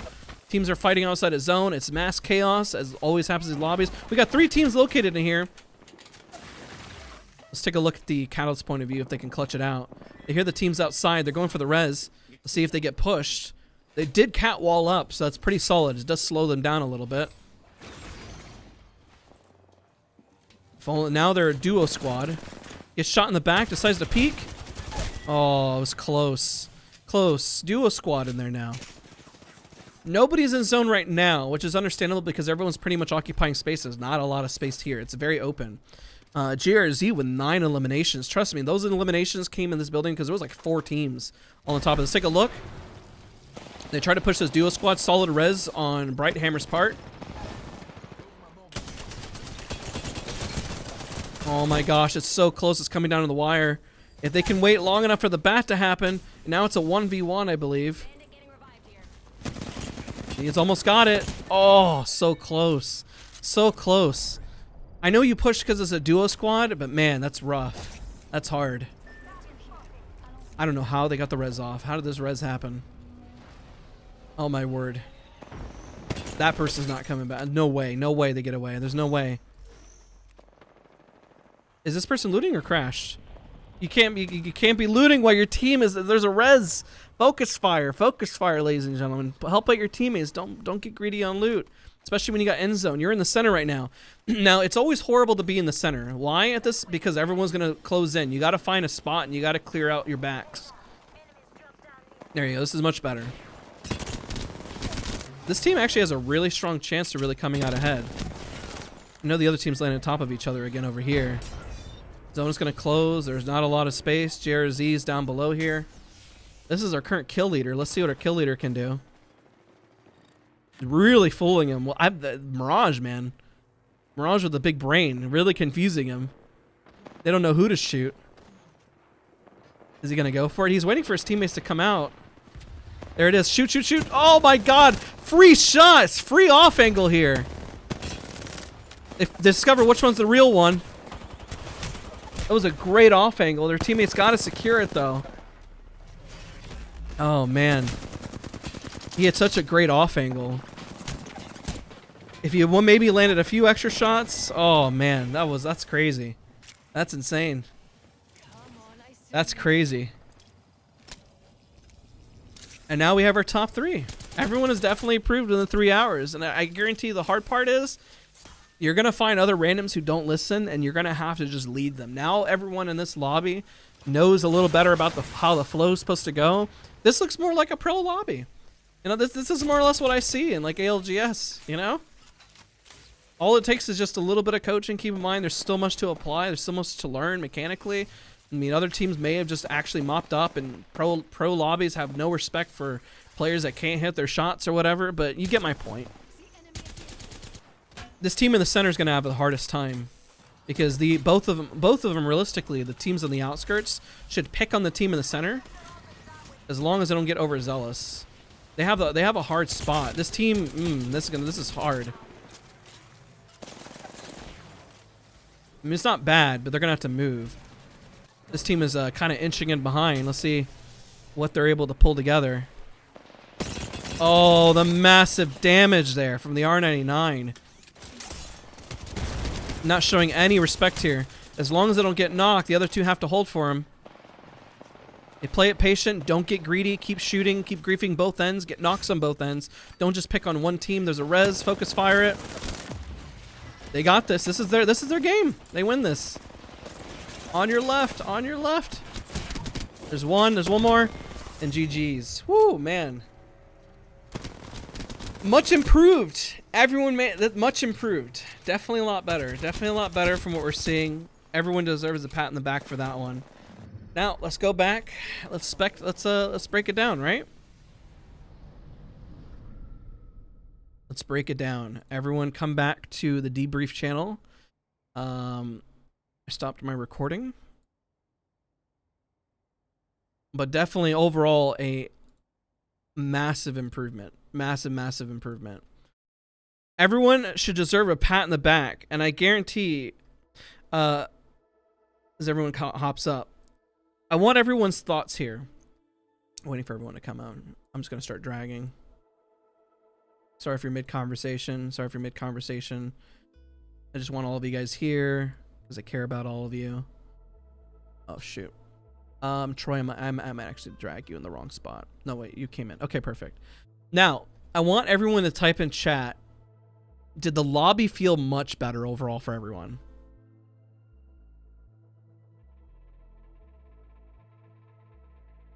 For us, yes. I like the last one better. Well, probably because you were in a better spot compared. You know, more sweaty. People kept running away. My favorite. No worries, David. I appreciate you so much. I appreciate you tons. We're about to pull up the VOD. Way sweatier. Everyone was more engaged, sweaty. Everyone played more like a pro. Everyone played more, played smarter. Died off drop, sold it. Now feels bad. Everyone had an opportunity to make a decision. Okay, everyone had an opportunity to make a decision. I'm gonna share my screen. You can go on the live stream, or you can watch the VOD. I'll turn it to 720 to 30, so it's less pixelated. But yes. Again, you notice how the zone pulls are really what screw you over. And there's some moments there's some fights that you guys should have won that didn't, but it's okay. And you know, okay, how do we solve it? You know how to solve it mechanically, right? Yo, thank you so much, Flick. I appreciate you. Thank you so much for the raid. I know we're having a master class here. Apologize if I missed it. But notice how all of you guys definitely did space out a lot more and were a lot more respectful in the lobby in a good way. I have to say, across the board, this was a lot better because you guys were able to find spots and get your loot and rotate the zone. You don't always have to land on top of each other. Granted, that you see the scenario here. This is why I look at the action. This happens in pro lobbies. Sometimes people are like, "This is my spot, and I'm not moving for nobody," and then everyone just lands on top of each other. You know, you've seen it, and then they grief each other and say, "It's my spot. It's what we've practiced for 16 years on Apex Legends. I'm not moving from it." It happens. Okay, when you contest, you contest. It is what it is. Right, Flick, but congrats on Pred, by the way. So notice how the lobby is a lot more respectful, a lot more patient. Everyone gets their loot, everyone rotates. So if we look here, look how everyone is more spaced out. There's some POIs, yes, where you guys contested, but you guys didn't move from it. Also, what I find very interesting here is this team, you guys always contest Overlook. The same thing always happens. I tell you time and time again, there's not a lot of loot Overlook, and everyone always gets pinched here, and you have no choice but to move south. If there's a team here, you're kind of screwed. So I can say that as many times as I want. This is a hard rotation, especially if you're contested here. Just FYI, just giving a heads up about that spot. Now, overall, I mean, all of you guys played so much better, and all it takes is just a few leading the charge and making the decision to move and rotate, and trust me, have that influence over your teammates, and it's going to make a much bigger and better influence. All of you will play better for it. You'll get top 10. Granted, everyone in this lobby is playing sweaty, so it's going to be harder. Yes, it makes sense why it's more difficult. But when you go back to your other lobbies, you'll get top 10 easy, and you'll rank up, and you'll probably be the best season you've ever had on Apex, especially because of the way the current rank system is. All it takes is that mindset. Most people won't change their mindset. They will keep dropping hot. They'll keep getting gated, you know. And we notice this team here. This is the first team that was really fighting. You had Geyser North. Granted, if you look to see if anybody landed, you might be able to run there a little sooner. I didn't get to see the full fight because I got to see this. Hops, amazing longbow shot, by the way, here. Somebody was on your left and there was audio here. I know you heard him.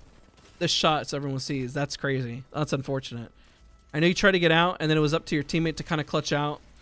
It's a tough fight. You're landing off rip. You may get the resources you need. You may not get the resources you need. If you get frustrated about RP and KP, then you need to make the decision to play safer.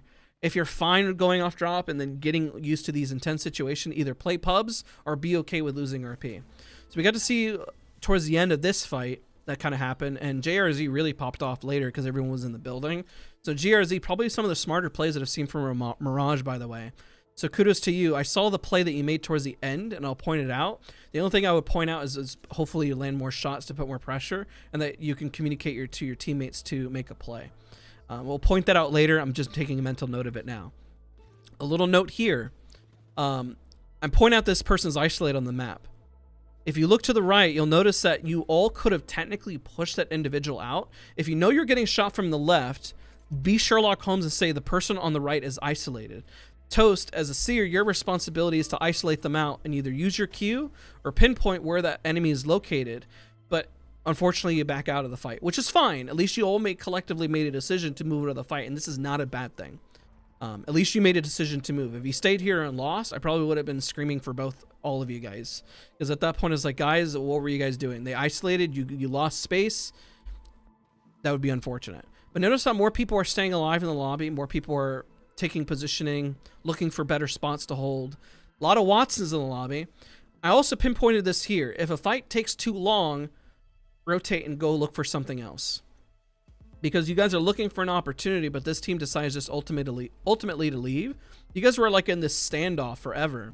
And there was a team waiting to third party there. I know they heard you guys on this other side. They just didn't push, which I get because it was like, are they actually fighting? Is this real? What is going on over there? So just keep that in mind whenever you're fighting. And I'm going to keep skipping ahead as you kind of see how long it takes. Now, this was really, really good from Team 1 having the spot because pretty much you don't have to move from here. You're in game-winning spot for now. You have center of zone. You don't have to worry about anything. The only thing you have to worry about is just resources and trying to get knocks in where you can. So make sure you have a loadout if you happen to have this spot where you can shoot range. Big tip for everybody who's watching. Okay, as we move forward, this was a good rotation. You guys got out of the fight. If you guys aren't going to win it, I even said to put the gen down here just in case they push so you can turn and shoot. The team surprised you. The other team decided to back off, give you guys a space. If they didn't, they could have gotten punished maybe. Maybe they could have made a play. It's hard to know. These are the circumstances we start to watch pro play where you say, how come they back out? How come they didn't fight? And it's like, well, you start to try to respect the lobby a little bit. I also recommend some of you guys disrespect the lobby sometimes because sometimes you have the advantage and you have it. I'll pinpoint it here in a second. Okay, this team rotates far. You guys play very respectfully. You know, it's a duo squad. Okay, here it is. This is one of the fights was very interesting. You know this team rotating doesn't have C-roll. They're at a disadvantage. Now, for NYX, Fairy, and my case of Sins, this is an issue of focus fire and mechanics. This is a fight, once you see that person on my screen right here, you should have won this. You split fire. You start shooting the seer, the other person starts shooting the other person. If you're going to wide swing out together, this is where it becomes team synergy and mechanical problems. One person goes left, one person goes right. They ult. If you see the ult, you should be shooting on the right over here, helping them fight. This is missed shots. You're going to miss shots as you go up on your queue. It makes sense as you go down. This person's focusing the one on the left. The other person's who knows where they're at. They're inside. This is a fight that you should have won. You should have gotten these guys out. You're healing. They're running. Do not heal. Take your shots at that point because this person's caught out. There are so many opportunities here. And this is a mechanical problem across the board. But it's okay because mechanics can be fixed. Those are easier to be fixed. But if you happen to have a team, because people say, when do I know I need to aim train? This moment right here. When do I know how to improve my game sense and synergy? This moment right here. Focus fire. When do I know how to play off my teammate? Whenever I when I pick on the Bloodhound for being inside by themselves. That's a fight you should have won. That was handed to you. But then they somehow magically got away. It's the one that got away. But you'll learn later that how that plays out. If you VOD review, that's game sense, mechanical, and positioning, and then because they handed it to you. This was a good push. The Caustic backs out right in time. Unfortunately, it was a little rough, the amount of damage you took. Kami, you're the most healthy. I'm glad you pushed forward on this. Very big kudos to you. Very smart. It's a little rough because you have to hold because the other team is holding him out. Now JRZ's technically the most healthy. Ping where the opponents are at to help out. This person completely went up here, missed that. Luckily he had his cross. GG's. Kami, I think at this point you're batting. This is a little scary because you're pushing this by yourself. If you got knocked, I want to point out what the downside that could have been here. This team on the south side would have run up on you if you got knocked, and you would not have had that end zone. You would not have 9 kills. So be careful. Let your team push up with you. Granted, you had your ankle. I'm just pointing out to play it safe, because if that person landed their shots, you would have been gone. So it was a risky play. Also, I want to point out, in this scenario, I say this many times in my videos. I'll make sure it's not an important message. Okay. Should have won our round. You're learning roller. It's okay. You're getting there. Okay. But in this moment, I want to point out when the fight ended, and everyone can take this away in terms of time reset. Okay. I'm going to look at the clock on the left right here. 5, 10, 15, 20, 25, 30. 30 seconds before Nuke decided to heal. And then JRZ was healed 40 seconds later. If you got pushed by the team on the south, you would have lost. You should always prioritize healing. Always, always. Prioritize healing and helping your teammates holding their crosses. 40 seconds, you're playing with fire there. Don't ever do that. Good on you guys, by the way, on this team. By the way, I'm picking on JRZ because he was kill leader. By the way, he tended to get the most kills in the lobby, but there's still always something to learn, whether you're the best player or the worst player. I'm proud of you guys for this team for pushing the south side right here and isolating this out, because you know there's a team in front, but you got to get this team out. Focus fire is always a priority. I get that you got this person low. In this scenario, what you needed to do once you were this low is heal. Let your teammates who are healthier finish it up. The scary thing that you do, if you got knocked here and there's a team above you, if you got knocked and they shot at you, your reset time could have actually costed you guys. Because they're right here. They could have pushed. If this was a team that had more information, they would have pushed you and you would have lost. Notice how there's a lot of scenarios on posing potential losses. Never rely on luck, ladies and gentlemen. Everybody who's listening, never rely on luck. If you're relying on luck, then you're not improving. Rely on skill and consistency and your teammates to clutch out what needs to be done, so then you can always win. You guys all played a lot more space here. They're looking for you, by the way. If they found you much sooner, this would have been a lot scarier. You guys rotated. This was a scary rotation, because you're lucky the person above was by themselves up above. If not, you might have gotten caught out. Risky rotation. There was a little luck involved there, but smart by making a play. Good beam on Cran's spot here. Getting shot from a distance. And you guys can clean up. Oh, it's a little rough. It's always scary when 2 of your team members are down, because you know the reset time to get everyone healthy takes a long time, but luckily there's nobody else nearby, so you have plenty of time for it. This is where things get really spicy and everyone wants to hold the same building and everyone coexists. I found this fascinating to play out. Just keep in mind, nobody wants to play the open space here, which is really interesting. Let's take a look here as they're watching. See, it's teams are distracted, so you're able to fight here. Nobody was able to really commit to the fight here, despite everyone doing damage, and there was a lot of trading and ducking and weaving worth of damage. And everybody got to reset for free because of it. It was interesting to see. But where you can solve this is focus fire. I know this is really hard to do when everyone's kind of playing their own game, but there's a lot of 1v1s being taken. If you notice your teammate's in trouble, try to be on top of your teammate rather than trying to take your own fight and win your own fight. Otherwise, you might give a free reset to a team. You reset here, you make your play, another team rotates in. This is what happens more in ALGS, this style of play. You'll learn more with Valkyrie on where to miss, but nonetheless, at least you guys are able to rotate. This team, let's see what happened here. Just a fight outside of zone. You guys just, I mean, you had an equal fight. When you have an equal fight, the only thing you could do is isolate opponents, and just if somebody just got caught out, somebody gets caught out, man. There's not a whole lot you can do, because I mean, you're not getting third partied. It depended on how the fight was set up and who got the jump on who. Unfortunately, I didn't catch a jump. When we talk about it on your one-on-ones and your coachings, I'll have different POVs to kind of see how essentially this played out. This was tough. YG, you kind of hesitated there for a second. Hesitation, 2 or 3 seconds is huge, because by that point you could have gotten your syringe off maybe, or got the jump on this opponent. So it's just an example of what hesitation can do. I know you're trying to digest all the information of what's happening, but that can pretty much cost you your life too. Granted, you may not have still won this fight, but you probably could have gotten more knocks. Hesitation always catches you out. There's a team outside. They res. Pay very close attention to what your teammates are doing. I'm very glad. I know I say either Connie, I've been pronouncing your name all incorrectly all stream, and I apologize for that. Is this right here. When you hear the res outside, you guys got to go for it. You guys could have cleaned this up a little bit faster, but you guys did clean it up nonetheless. So I'm glad you guys pushed out. And this poor little lifeline that could. I know you did the best you could here. And good armor swap, and then good reset inside. And then everyone is pretty much fighting for this building for their dear life. The only thing that could have happened here is, imagine if the other team prior managed to clean up instead of coexisting.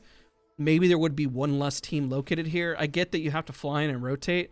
Very, very difficult. You guys all have to pretty much hold hands and be together. Otherwise, you run into situations. You can't really obsess about in the moment what happened here. You have to go back 30 to 45 seconds on what happened to lead you up to the scenario. Right? You guys pushed a duo on the outside here. I respect it. One got knocked. That's tough. Your Newcastle shield was really they were using the Newcastle shield against you. So as a Newcastle Brighthammer, really pay close attention to that. That's really tough. It's like putting a Gibraltar bubble and then they're using the bubble against you. That's a really tough gig, even though Newcastle did come in clutch with a res, right? Otherwise, you'll end up losing the fight. That's really, really hard, though. Let's see here. Now, I'm going to bring all of you guys into a similar voice channel. I know Mari's going to kill me again for it. We'll do our best to mute, because essentially we have a little bit of time, but I want to open it up to Q&A with you guys. Maybe I'll just unmute and just kind of answer questions as we go, because I want to give you guys the time to ask questions as we kind of essentially wrap up. Well, we stayed really well on time, by the way, and I've been talking at 100 miles an hour, and I need you guys to give me a little bit of a break, essentially. JRZ, this is the moment where I talk about mechanics, right? And your teammates have to understand if they have the angle. You might have waited a second too long on it. I think you waited a second too long on this jump by waiting on it. Really good overall. Is the spray was a little rough, and then they took the Q up, and then they isolated you out. This could be target acquisition, and who do you believe is going to be the most direct target? Focusing, I mean, you got the beam close by. If one of them's going up, you got to focus the one that probably took the lift the highest. Don't ever try to chase somebody up the arc. Chase somebody who's coming down the arc, because you're more likely to get the beam. Just a good tip. It's easier to track somebody coming down than it is going up, because it's very sporadic, their movement. So that's another little tip. And then I know your team, the reason why they weren't able to help is because of the ult. So if coordination is key there. If you popped up a few seconds sooner, maybe they isolate you out. That's a tough gig. The team up here, you're kind of fighting for second, because the team on the outskirts pretty much griefed you guys. If you know the team is on the outskirts on the north side, you have to pick one or the other, because if you notice, they're kind of encroaching on you. I see the fences there placed defensively. They're not moving up. I comment on this, being in the center is the hardest job to have, because everyone's going to push onto you. So the only thing you can do is kind of choose a team. This is where I say you kind of play for second. You're like, why did they ape us? You don't have a choice. So you really don't in this scenario. I'm going to try to go one by one, people who type in chat, and then try to do a Q&A section for each of you to give you guys all time. So if you feel like you didn't have time to ask a question, how a lobby played out or what happened, we can kind of go from there. So let's do that. Let's see here. I was a poor little lifeline. Hodl, I'm so sorry that happened to you. All right, let me, I'm going to unmute one at a time. That's what we're going to do for the next 30 minutes. I'm going to answer any and all questions, and you can be heard live, so that you can look back on this and kind of remember the fun, essentially. Let me assign a role. Here, come back again, NYX, and ask your question. I'll just bring everyone in kind of one at a time.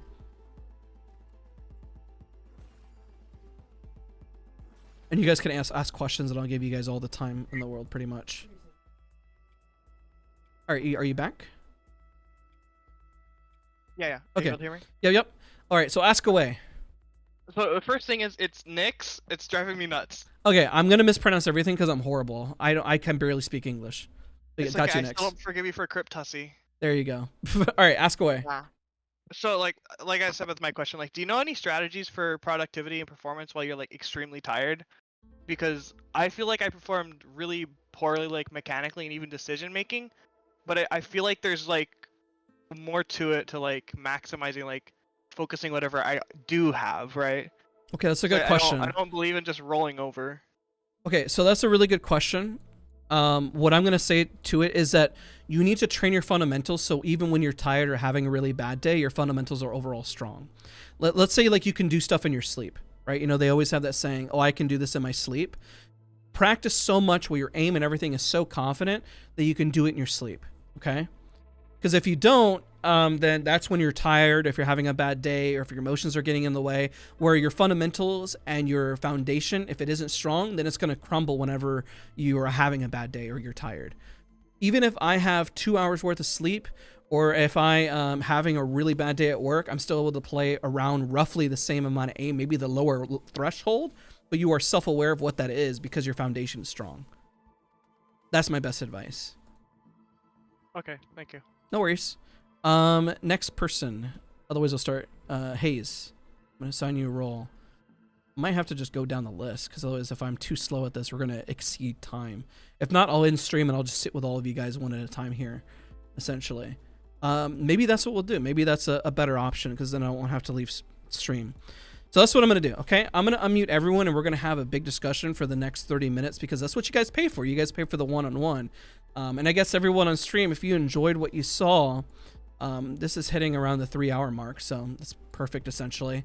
Everyone stay in this Discord. We're gonna hop down to the tech support and we're gonna talk everything out. That's the beauty. If you're here today, come back again tomorrow, ask questions and stream. I'll try to do my best for you guys as well. Thank you guys all for watching this stream and for being a part. And then everyone who paid for the class, you guys are going to have your one-on-one session with me, and I get to sit with you guys for the next 30 minutes and really break things down. So I'm going to go ahead and end stream. Thank you guys so much for watching. I'll see you guys all tomorrow at Masterclass Part 2. And if you guys are here for already part 1 for today, then you know how tomorrow's going to go.